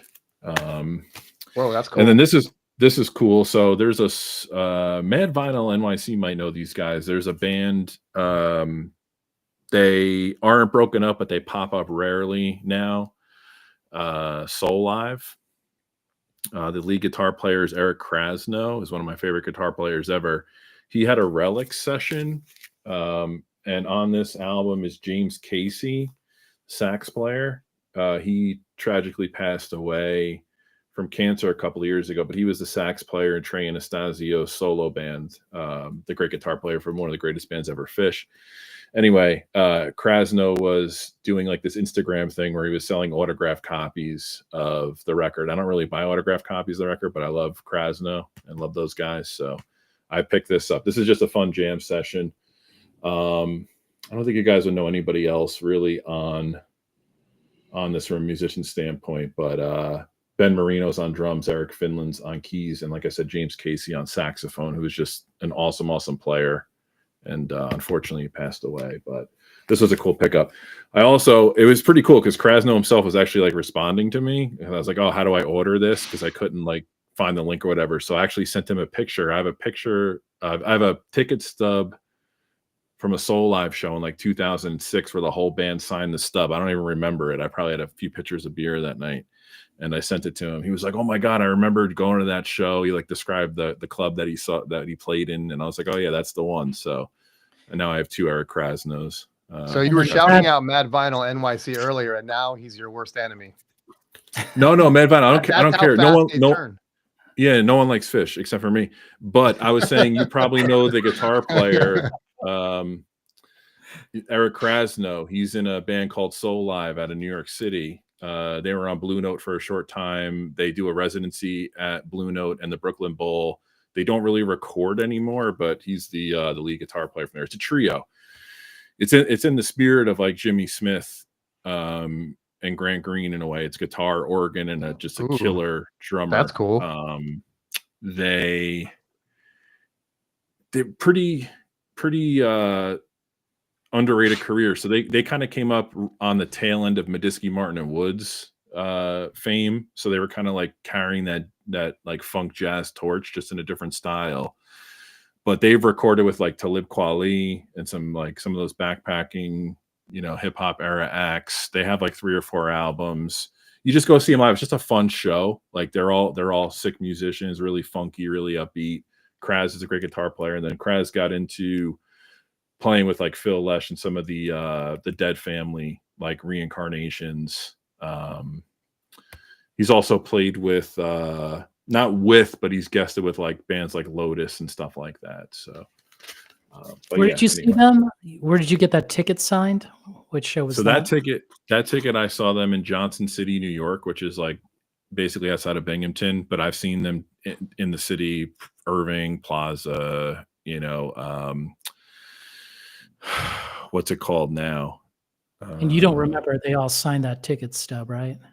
Well, the Johnson City one was like my college hometown show. Okay. So, and then Krasno was like, oh, yeah, I remember that show. There was this annoying drunk guy. Well, actually, it's funny too, because I had a Mardi Gras hat on for some reason, like a Mardi Gras top hat. And the famous story is the stage is very low. It's probably like 3 feet off the ground. And I'm a pretty big guy. So I just kind of like reached over to the drummer and he kind of just like took it like halfway through the show and like wore it on top of his huge afro, which was kind of funny too. So that's probably why they probably hated me at that night, but they seemed pretty cool. So that was so this is a great story. So I no one knew who they were on my whole floor, like in our dorms. And I got like 30 people to go and buy tickets that I've never heard of them. And like, I don't know how I got them all to do it, but we all went and it was a great time. It's just a fun experience. So, but yeah, Successor wants to point out that you are like you just buy all the Blue Note reissues. Well, does Cesar know that you are a member of the Tone Poets Society? Yes, actually, I have my letter right here. Oh yeah, let's hold on. I want to get a good look at this. Hold on. Look at this. That's right. Take my money, Universal Music Group. Take my and wait, it gets better. Wait, to quote Jose, what is this shit? Oh, there's the pen. Look at that thing. How shiny. Buy now, cry later, people. Oh man. That's right. That's why he gets quarterly exclusives. TPS. Nice. Whatever. I don't care.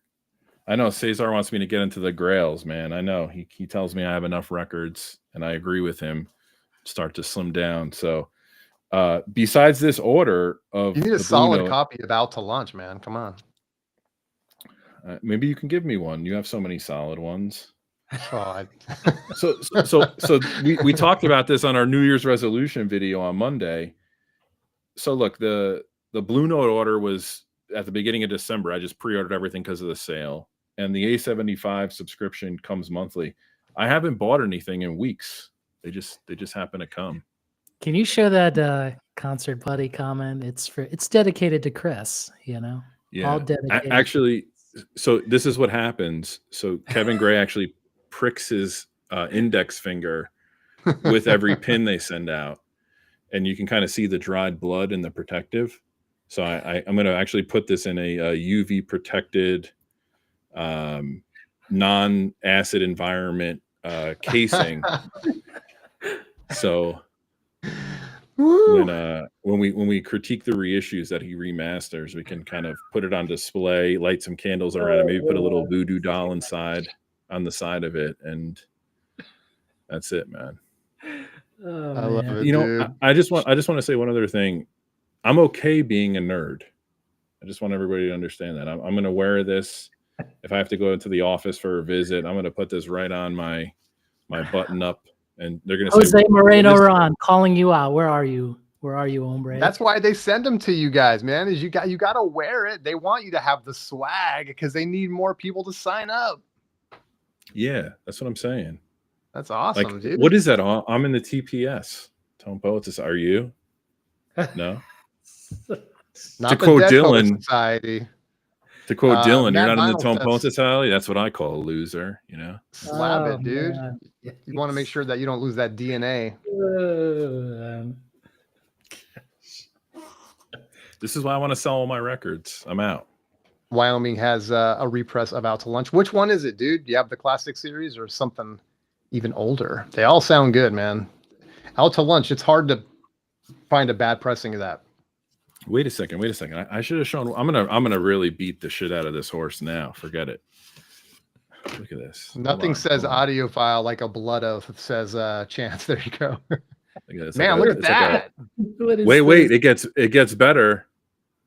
I wish we had like 2001: A Space Odyssey. Drop here. Dun. Oh, no. Don and Joe. Look at this. Dang, dude. The Woz right there. Are you and I don't mean Wozniak. He took time from walking his dinosaur to sign this for the TPS Society members. He was walking the T-Rex down the block. He said, "Oh, I got to send out my autographed invites to all the geeks that subscribed." There you go. It can't even focus. It's so majestic. Yeah, you might break your camera, dude. Don't focus too much. Very nice, man. Very nice. Like Neil Diamond said to Bob Dylan during the last waltz when he came off stage, "Follow that, Rojas." Oh my god! And Rojas says to me, "What do you want me to do? Fall asleep?" Oh man, yeah. That's like the Who following Hendrix. All right, here we go. Go ahead. I should go, right? I should go. You should save. You should save this stream as soon as possible. All right. We'll try to go quick. Shout out to Brandon.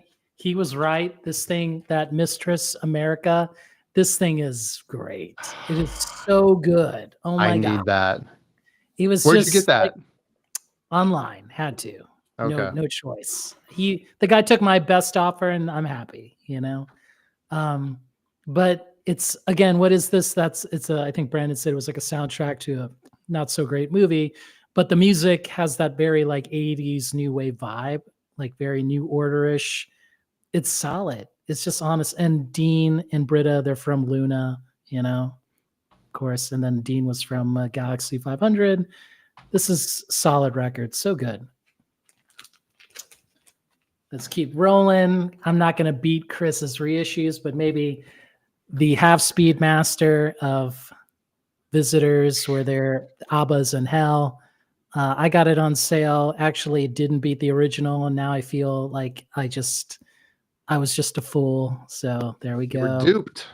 Yep. Let's make a trade. Let's make a trade, man. Man. So I don't know. Like, I gave it a chance. I like that it's spread out. Like, it does have better soundstage on it, but it seemed like all Half Speed Masters sort of roll down the treble. So that's a very interesting concept, you know. Have we talked about this? I feel like we might have, and I'm sorry if we have, but the Abbey Road remasters I get so excited for, and so many of them just fail on me. I think it's just the way whatever he's doing. I mean, I would love to go be in the room with him and just hear it, how he does it or whatever. I would just have to hear it. This was I believe the 50th anniversary of Neil Young's On the Beach. I haven't compared it, but this will be my next comparison video of this. Awesome. If you're not familiar with this record, it's one of his downer records for sure. You know, and it's on that clear. Woo! Look at that. You put that out. I've never seen that hype sticker. He puts them out. Oh, okay. So that's on his Neil Young Archives label. Oh, cool. So Rojas, cool. I have just the. Do you have the last reissue that he put out of that? That wasn't the 50th, or no? No. So I'm wondering if it's the same cut. If it's Bellman, perhaps. Yeah. People are complaining that the vocals are low, but I don't think they know the original. So the vocals are always low on the originals. This is cool. Oh, nice. Nice. I think, what is this, 79, right? I believe. Or 80, yeah. Yeah. This one's got a forest, I believe, and Primary. I think they're on there. Is that OG? Yeah. Those are pricey now, dude. So it is pricey. I'm missing one more, and then I'm going to try to get it, and the whole wall will be Cure, except for the last columns. So, you know I didn't have time to finish the Dylan, but I think next time there will be all Cure, which we'll see. Which one are you missing? 17 seconds? Nope. That's in the box over there. I'm missing the top, I think. Oh, yeah. So that's like kind of like the middle one when they came back. And what's his name wasn't on there, the bass player. He wasn't on there. Jose and a friend, Chris, another different Chris, they recommended the Kevin Ayers Shooting at the Moon. Now, if you're into this sort of like Canterbury, Prague, popish stuff, this is kind of like in that similar vein. Very goofy at times, but also, serious musicianship. So shout out to my buddy Chris, if he's watching or not, and then to Jose Moreno Ron for the recommendation. And last but not least, let's go there. In order to beat all the guys that showed all these killer records, you have to go all the way low. So the only way to go low is you have to go his way or my way, Usher. Oh, look at that. So, this is a banger.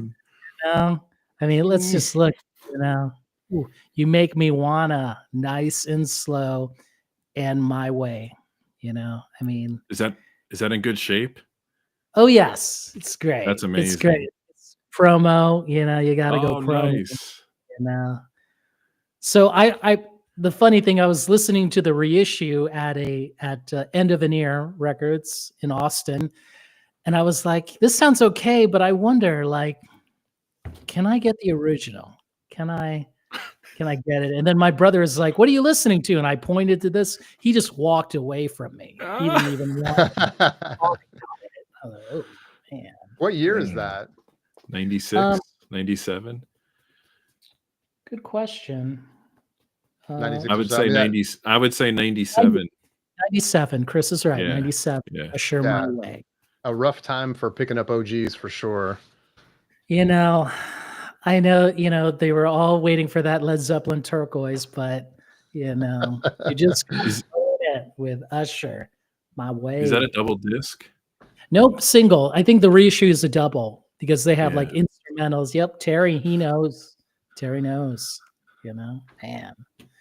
But man. That's one of those records where I'll never own it, but if someone put it on, it would bring a smile to my face. Well, I mean, I'm serious. Like, like if I had bought it and then like played it, my brother was like, please, no, please do not. It's like 8th grade dance, Man.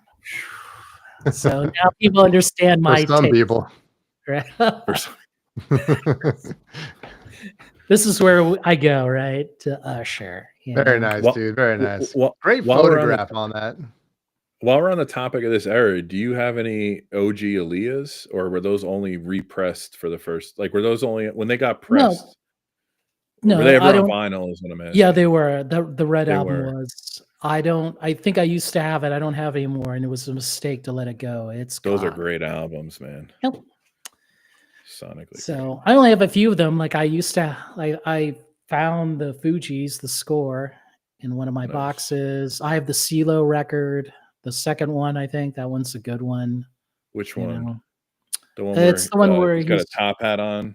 Nope, the one after it. The one after it. I don't know. That's a good one. That's before he joined that super group with Danger Mouse and they hit it. Yeah. Oh, so that's like mid 2000s. That third one. Yep. Yeah. That's a good one. It doesn't have like a red, it's like a very dark cover. I'm not thinking of the No. one. It's like him with sunglasses and he's like in clouds and it's like CeeLo. Yeah. I think I'm just describing it incorrectly. So that one it's a good one. Man, I think somebody in the chat, Terry said that most of that 90s vinyl hip hop doesn't sound good like the OGs. And man, Terry, that Fugees was from 96, man. I didn't see any mastering credits in the Dead Wax, so I'm in like we'll find out. Rojas, were you on the stream where I have an OG of the first NERD album? Yeah, CeeLo Green is the Soul Machine. Yeah. Yep. Yeah, he's got a top That's a hat great on. record. Really? No, he doesn't. Oh no, it's the one where he's got the sunglasses. Yeah. The one before that was 2002. Yep. Got it. Yeah, I don't know. I don't know if you were on the stream, but I showed an OG of the first NERD album. Nope, remember that? I don't. Do you know that album? No, I think you would have to show it to me. Oh man, hold on one second. Man, I think you're on mute. I am on mute. Yeah, I think Chris mentioned this record on another thing that we did. I think that's why what he's thinking. Man, I'm just. I'm ready. You don't have this? No, I don't. Do you know about this? Oh yes, I do. Oh yeah, this is great. I have nothing to say if you know about it. Pharrell. Yes. Yeah. In search of, yeah. Are we gonna go back and talk about Dylan, or are you guys burnt out? Oh, I think. Well, I'm trying to catch. Let me just catch up I'm for some kidding. comments. I'm kidding. There we go. Everyone's Dylan'd out at this point. Man. Cool. I can't wait to play it. I think I bought my copy. I bought it a few times. I think that copy was from Human Head, I think.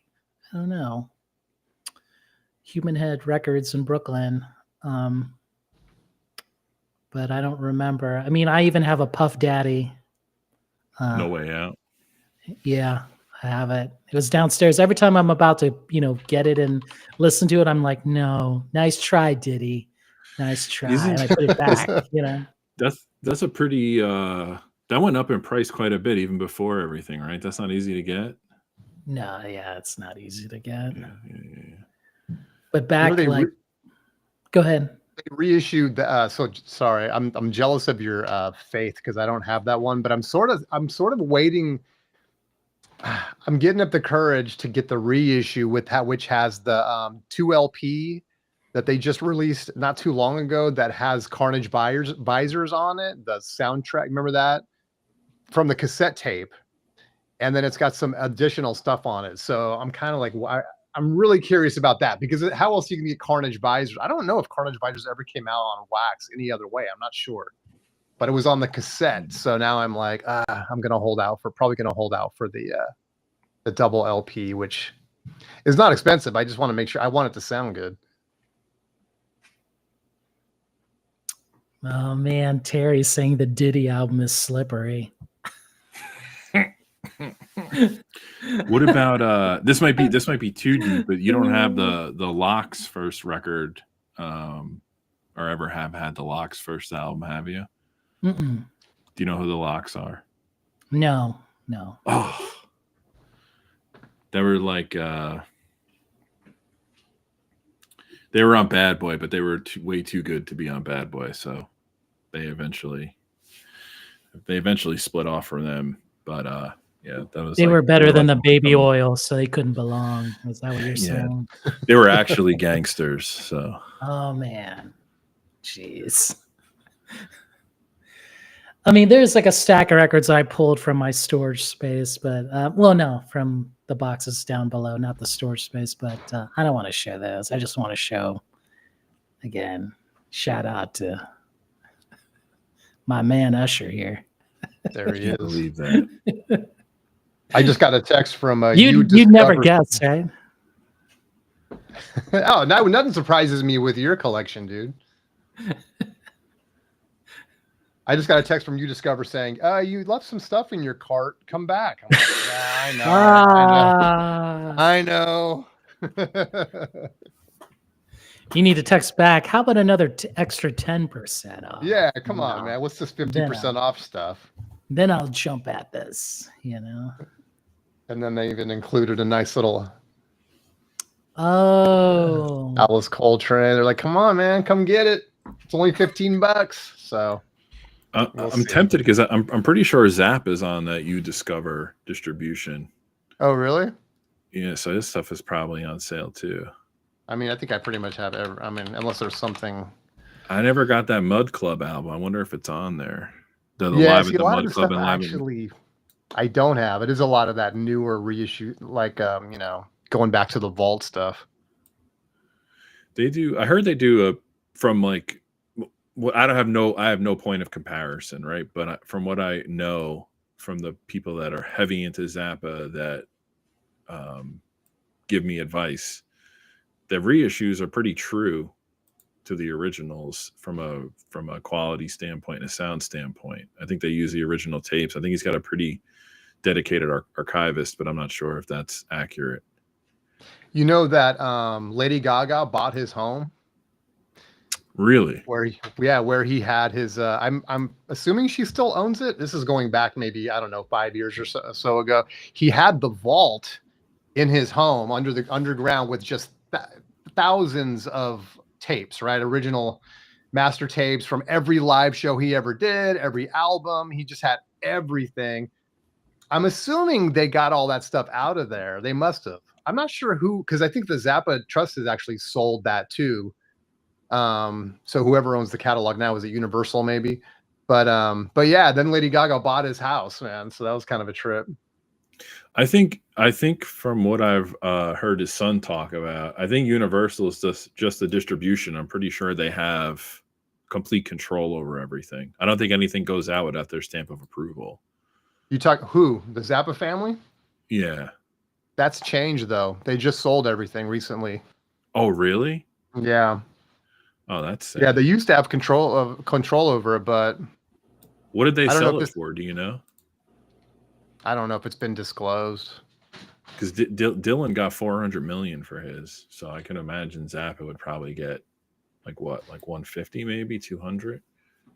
Yeah, unfortunately, the family's got it's sad, but yeah, I like Dweezil and Ahmed and Moon, and they're sort of at odds. It's funny because Dweezil was doing the whole Zappa plays Zappa tours, right, and stuff. Well, then his siblings came at him like, you can't use our dad's name, that and all this stuff for like copyright reasons, and he had to stop using the name Zappa plays Zappa to do for his shows, man. So there's some strife in the family, unfortunately. It's sad, but. Didn't the daughter write a book that totally killed the mother's character or something? Yeah, I mean, she's been talking about that a lot, and then she finally did the book recently. Now she's not shopping it, but she's on the circuit doing all the interviews and stuff like that, and she's telling her story. Her mom, and whatever. And Frank, she does not, Frank is not exactly painted in a great light, but most people know, look. There was infidelity going on. He was a very busy man. He toured a lot. He probably wasn't the greatest father, or whatever. It wasn't a father like you and I may have had, although my parents are divorced, but anyway, he wasn't there as well. It's an interesting story, man. I don't know, dude. But he's a rock star, right? It's like, man, there's so many of those stories. Those kinds of stories that just never get told. It's just that she told it. So. Marcelo asked, I have to entertain this. I think this is good for Rojas. So Rojas, you want to do this? I'll do one, you do one, I'll do one, you do one, I'll do one, you do one. All right, give me a second here, and let me go get it. It's over there. You're gonna grab them. Volume 1 and 2. I'm not gonna grab mine. I'm just gonna rattle them up. But we'll wait for Jason. But I can give you 3 underrated Dylan albums for sure. They got to be good. They're all good, man. Come on. Don't say Dylan and the Dead. I'm not going to. Now that you brought it up. You got to know the backstory. It was dark times for Dylan. And then Jerry came in and said, dude, we're going to resurrect your career, man. Let's do a live show. He basically walked out of the rehearsals. He tried to quit. And in typical Dylan fashion, he stumbled into a bar and saw some soul singer, and he was like, you know what, I'm back. All right, so my first underrated Dylan album for Marcelo is Desire. I think it's extremely underrated. No, that's a great record. This is underrated when he imitates Kermit the Frog, And the cool thing is that he's actually holding George Harrison's guitar that George gave to him. So it's actually a thank you, which is pretty badass. And guess what? For anybody who's listening right now, which version of Nashville Skyline sounds great? Hint, hint, it's the half speed. When half speeds were the shit. This actually has got better treble bass. It's kind of messed up. It actually beats the OG, which I don't know. I'm shocked. I really don't go for it. I'm kind of out of that audiophile game, but this actually was good, and I think it's affordable, right? Not expensive. Those are affordable, right. And the quads are pretty affordable too. Yes. The quad of Desire is excellent, actually. The quad. It is. Oh yes, you hear more instruments on the quad. All right, that's good to know. All right, so second underrated. So listen, I don't really think these are underrated. I'm just going by public perception. I'm going to say Planet Waves is extremely underrated. Oof, man, that record forever. I'm sorry, we don't have any visual aid from Chris. Yeah, I'm sorry. So after Chris, I would go with John Wesley Harding. This again after that whole 66, and this is what 68, I think, when he put it out. Yeah. This has sort of still his poetry, but now it's going into a very more concise territory with his lyrics, but there's still adventure on this record, Is that electric? Yes, sort of. Is it though? Sort of, yeah. It features All Along the Watchtower. Yes. Also features Ballad of Frankie Lee and Judas Priest, which Garcia and Grisman do a great cover of. Yep. I dreamed I saw St. Augustine. Oh yeah, I guess Drifter's Escape is electric. Yeah, Dear Landlord. This is a killer album. Yeah, it is underrated. It is underrated. It's a good one. So the last one that I'm gonna say is underrated is kind of a new one. Is going to be Modern Times, which came out in 2006. That is a killer record. Zappa's catalog sold for $30 million. That's an embarrassment. I know I know. What's your third, Rojas? All right, so this is actually one of my favorites. I know most people don't hate it, most people hate it, but I just love it because he painted it. And there's a song on here, The Days of 49. That song is a bomb. It is like classic Dylan, but he's still singing in that Kermit voice, so I can see why people would hate it. But here's the cool thing about this record. This came out in 1970. So this was at the tail end of the 2i era. But that's not necessarily true because, they said it didn't come on the 2i, but that's not true. So everyone, ladies and gentlemen, this is the 2i of Self-Portrait. Nice. Okay? No matter what they say, right? It does exist. So there you go. And that's OG, awesome. Huh? Yes.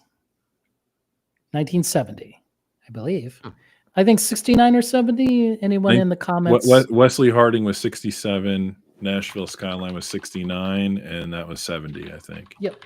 So, they should have ended the 2i, but it actually came. So that's kind of messed up. That it says they used it in 1970. Just a little, I think, only a little. Yeah. Well, here's the other great thing about that era too. And this got released officially on CD, but not on vinyl.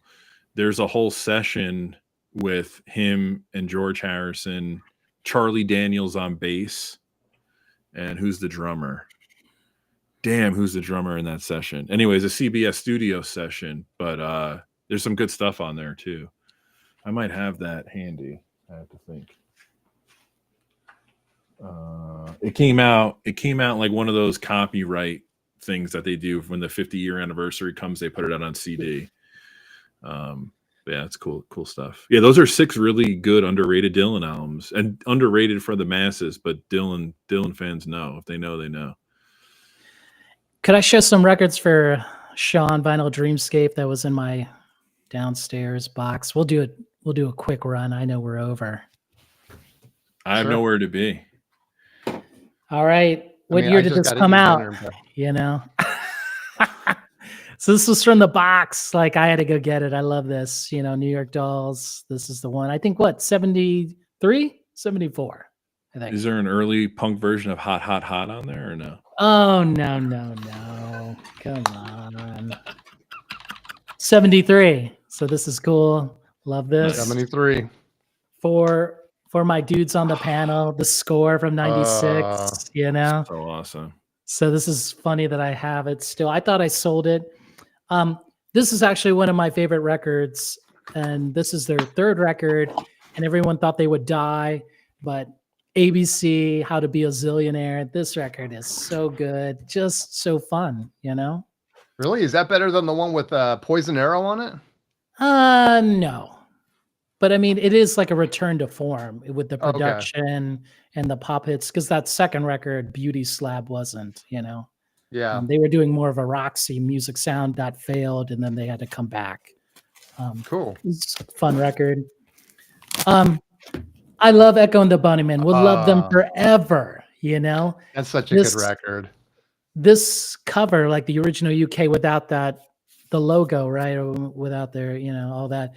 And this is the cover, by Anton Corbin, right? So very cool, very stylistic. And of course they try to be all like sugar. Lips like sugar. I used to have that poster hanging in my bedroom when I was like 15, man. I love that record. I forgot that I owned this. This is hilarious. That was in the boxes. So I'm just going through them. Bags Groove. I believe this is a comp of their material, right? I believe. Does it have take 1? Take 2? It is. Yeah. It is. So there's that, and then there's the Modern Jazz Giants, I think, is the other sessions or the other tunes from that session. Well, so that's on a Black Prestige or Yellow and Black label. I think it's Yellow and Black. I'm not grilling you. I'm just curious. I forgot what the originals are. Yellow and Black. Yeah. Nice. Sweet. And last but not least, one of my favorite records from 2004. So maybe I should have shared this, celebrating 20 years of greatness. I don't care what you say. This is one of the best records of 2004. And in my opinion, and if Cesar is still watching, they beat the Strokes so bad. Oh, come on. You know? You're just looking for clicks. You're just looking for clicks by saying that. Just trying to be controversial, man. And the cool thing about this version is that this is all that, I know you can't really see it, but this is all like that sort of glittery killers on the. So that's the best record that came out that year. Ooh, what a bad year we had. Oh man. Mr. Brightside? Are you gonna say Mr. Brightside? Like that's the song of the year? Well, it's a classic. This is a classic record, you know. Damn. I'm teasing. This is for Caesar. He made me go back, and so this is that Dylan comp I was talking about, right? This is the one with George Harrison. But then I noticed here, is that maybe Rojas? You know, is that Edie Falco in standing next to Dylan there? I'm just kidding. Looks like Edie Falco for The Sopranos. These are great pictures. There's no pictures of George Harrison in this, but look at Bob, kind of preppy. He's like, I'm kind of a dad, but I still like motorcycles. He's not really sure. You know, this is just there's some great stuff, and actually, I would say the way he reworked "If Not for You" on these sessions is the definitive version. He does kind of like the slower version of it. What else is on here that's kind of cool? There might be some Beatles stuff on here, or Beatles. What I'm very mad about is that another self-portrait, like the vinyl, doesn't include all the tracks on the CD, including the Isle White concert. He sucks. That's why I have the CD boxes and the vinyl, because some of them, I think the band box set is like that too. The Basement tapes is the same thing. The vinyl's not the complete. That happens with all the Zappa, a lot of the Zappa stuff too, man. As they release it, the CD gets all the love, and then the wax gets like 2/3 of what was on, of everything. It sucks. Oh man, here it goes. What you talking about, Willis? Yeah, I disagree with Rojas on the Killers being better than the Strokes. I was asleep that year. So I went to see the Strokes, man. They were not good. Me too. That's the whole point. Neither was this band. I went to see them live too. They were not good either. So, and that's the Killer's second record, right? What was the first one? Sam or whatever?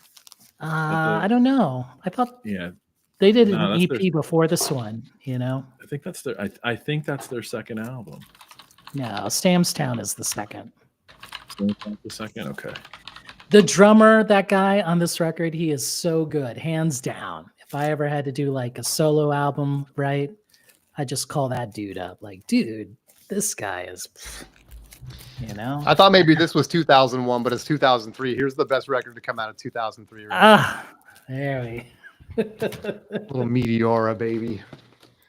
I got to think 2004. Hold on, I'm going to go to the Google machine here. Let me see something here. I guess you're making a decent argument, but the problem with 2004 is that it sucks.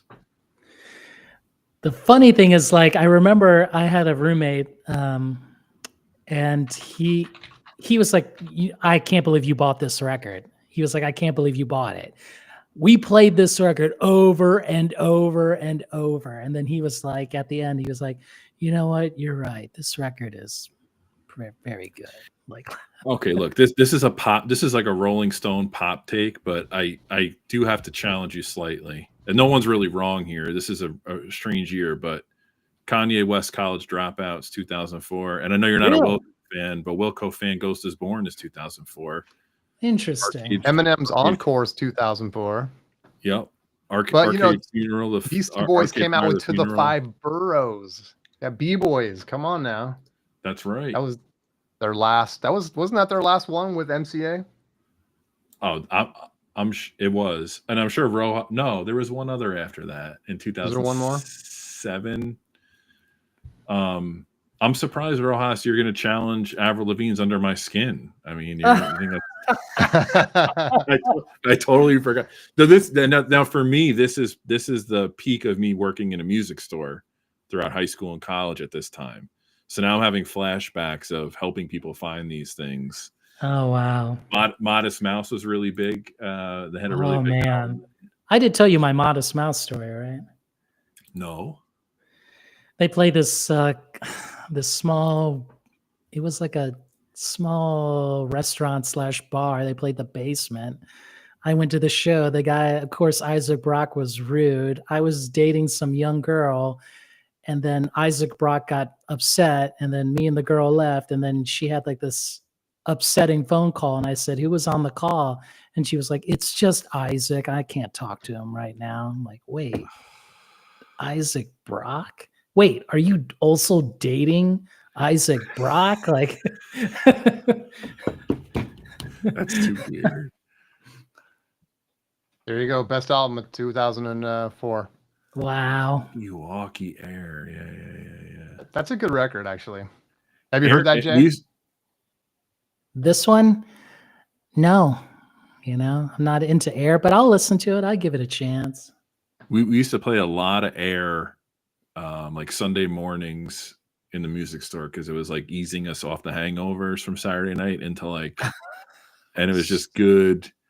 Like it was good. I just don't know how else to describe it. I don't remember that though. It's better than this. Hot Yeah. Sauce Committee. I don't know. There's a couple of other albums I'm missing from 2004. I still look at this. Who did it better? These guys or Duran Duran, right? Oh man. Oh man, Johnny. Oh man, jeez. Yikes. Wasn't Brian Which album's Wilson better in your Smile? opinion? The Last or the First Strokes? Oh jeez, The last of what was the last one? The one that Rick Rubin did? And yes, Vinyl and Kicks, Talkie Walkie. Great album. I featured the First Strokes records on 10 Records I'm Thankful For episode. That album just means too much to me to pick any other album over them in that discography. That was like the, maybe there's one other movement out of New York since then that really, really took off. But that whole time when they were kind of blowing up and they came back from Europe, it was big for us, man. I feel like I grew up with the Strokes. That's why it's hard for me to part with that first record. I just killed it for you guys. Terry. No, so I'm looking up Hot Sauce Committee, which is the last B-Boys album. I guess this is all original material. I thought they did something that had a lot of like more of a compilation, but yeah, I guess this is all. That's cool. I got to check that out. Oh, you know what was a big one in 2004? This is what I was looking for. There was two. The Streets. I don't know if you guys remember the Streets. I think they were like a UK hip hop faction or artist, and then my man Devendra Bonhart, right? He had an album in 2004 also. Man, Cesar is just trying to make me look bad. What did he say? I like his passion. He's on it. Well, you're a big Strokes guy, right, Chris? Yeah, I mean, I went feel to like see that's one them of the. live. Yeah, it's what is it? Little Steven's Garage Rock Festival. That was on Staten Island, I think. I went to that. They were like so snotty, and then they were demolished by Iggy and the Stooges. They just demolished them. It was kind of wild, They had an interesting trajectory, man, and I feel like they're one of those bands that they're never going to live up to their debut album, but they actually challenge their debut album most of the time when they release something. It's not a total drop off. Well, I enjoyed the third record actually more than the other two. I just thought it was, I don't know. The third record's sort of like the third record. The second one's Room on Fire. What's the third one? The third one is the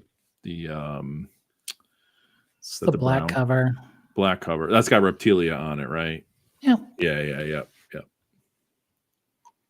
Yeah, I think that's why is this why we're talking about 2004? Because it wasn't a great year and we're all trying to fish for like what were some of the diamonds in the rough? It was the beginning of the end of a golden age in hip hop, I think. And there just wasn't a lot going on, and it was kind of like the beginning of like the hipster. It was post emo into like a new hipster. Who do you consider the golden age of hip hop at that era? Are you?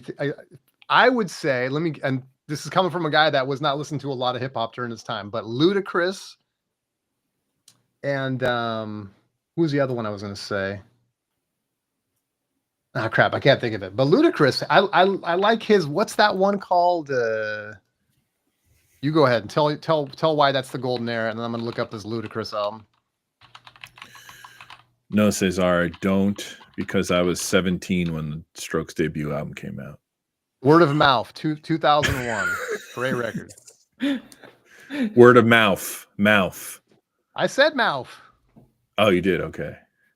Yeah, like that. See, you're for me, it's like 92 to like 02, 03.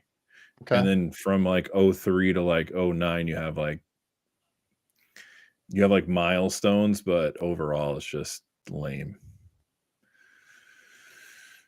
But that's also, like we talked about this, Jason, it's like what you grew up on, right? It's always gonna be better than what's out now or before it. It's just the way it is. So yeah, if you guys have AJ, have you seen that interview yet with Questlove and Ad Rock? Mm-mm. We were talking about that, and Chris was like, "Yeah, he's sort of the Questlove to my Ad Rock." And it's a good interview. Everyone should go watch it. It's I thought it was funny that just to give people a little glimpse is that Questlove kept trying to press Ad Rock for like, yeah, man, but like, what are you listening to on Wax right now and all this stuff? And Ad Rock was like, Wax. He's like, man, dude, I'm listening to like stream music, and you know, he was impressing on Quest, like, look, dude, I'm like a family man now. You know, the young me, you want to ask the young me? Yeah, of course. I was listening to this and that, and I was sampling all these records, and I was partying and everything. But now it's like I'm just a different guy. And he makes the statement that there's kind of a line in the sand for him, and I can really relate to it, which is like, look, I'm listening to the stuff that I listened to when I was young. Do you remember, Chris, he mentions like the walk-up music? we had like a family softball game, and my niece or somebody, younger person, has the walk-on their walk-on music coming to the plate. Travis Scott, like, yeah, and he's like, what is this? And it's like, this must have been what it sounded like when our parents heard us playing what did he say? Pantera or something. Oh my gosh. But it's true. It's like Ad Rock's that old guy that's still listening to all the stuff he grew up with. Like, that's me. And so Chris he's purports that he is more of a Questlove in that sense. Well, so I saw. So have you ever heard Questlove interview somebody on his podcast, Rojas? I did watch the Weezer one. It was actually very entertaining. So Questlove is a nerd, right? Yeah, I know. He so I was telling Jason, like, I have a couple of friends that are really gifted, talented musicians, and I met them later on in life, and like I remember my first conversations with them was like, oh, like, what are some of your favorite albums ever? Like, I'm trying to like get information, like kind of how I pry you guys all the time. And they're like, I don't listen to music, I play it. And I'm like, yeah, but like, what do you like? And they're like, yeah, no. And it was kind of that dynamic. But Questlove's like, oh, is it true that you were in the studio when this happened? And he's like, I don't know. I can't remember that. Like he wasn't feeding into his nerdiness. He was like, did you program the drum machine on a record or whatever? And he's like, no, that was the guy that what's his name? I don't remember. The guy that produced their first album. Rick Rubin. Rick Rubin. Yeah. And then there's a point where he's like, I have like Ad Rock's like, I have like 1,300 records that I haven't even played yet, and they're just in boxes that says "Listen now." So then I just love how honest he is. Yeah, he's just blunt. And Questlove's like, Oh, I buy collections all the time. He's like, for example, I have 300 copies of Billie Jean on 45. Yeah. So Questlove goes on this big thing about like him buying and having storage units, and like after it, Ad-Rock's like, wait a second, why do you have 300 He copies buys out of Billie jukeboxes. Jean of 45? Like just eviscerate. Like they're boys or whatever. They get along, but like Ad-Rock just like wasn't buying into it. So I walked into the interview and like, oh, I'm gonna learn so much, and I walked out of it being like, oh, this guy's on a totally different plane than Questlove is. Yeah. You should listen to the one with Johnny Marr. The Johnny Marr Questlove one's very good.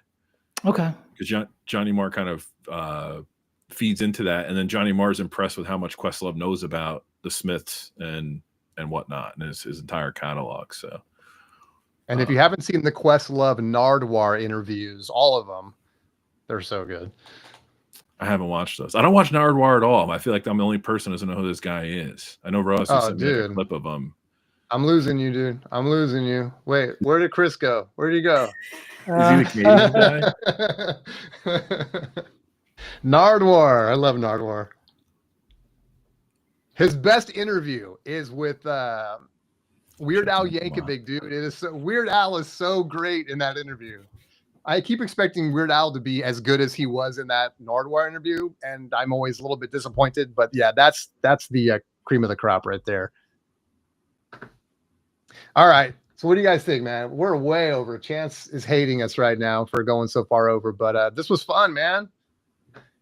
As always, who knew we could talk for an hour about Bob Dylan? Not me, but you guys are heavy into the Bob Dylan, man. I love it. Wait, Violent and everyone should go see the dang movie, whether you like Dylan, know Dylan, hate Dylan, it doesn't matter. And go see it in the theater. If you're someone that likes a good movie in the theater, like you're going to go see the Star Wars, or you're going to go see the Marvel movies, you like to see that cinematic stuff, you want to be in the theater for it, this is one of those movies. It is very well produced, filmed fantastic, color grading is beautiful, acting is beautiful. See it in the theater before it goes away. You will not be disappointed. Thanks, Final Dreamscape. Appreciate you. Thanks, Vinyl Kicks. Thanks, Dave, Wyoming Dave, as always. Cesar, thanks for hanging out. Mark Boyd, everybody, thanks for chiming in. Appreciate you guys. Oh yeah, I wish we could play a little music, man. I'd send us out with little Lips Like Sugar. But there he is, Dylan. Your songs are like oil paintings in a dentist's office, man. Best line in the movie. Dylan. It's the best line in the movie. All right, guys. We'll see you next time. Tune in next Thursday. The A-side will be here again. Happy New Year, everyone. Let's have a kick-ass 2025.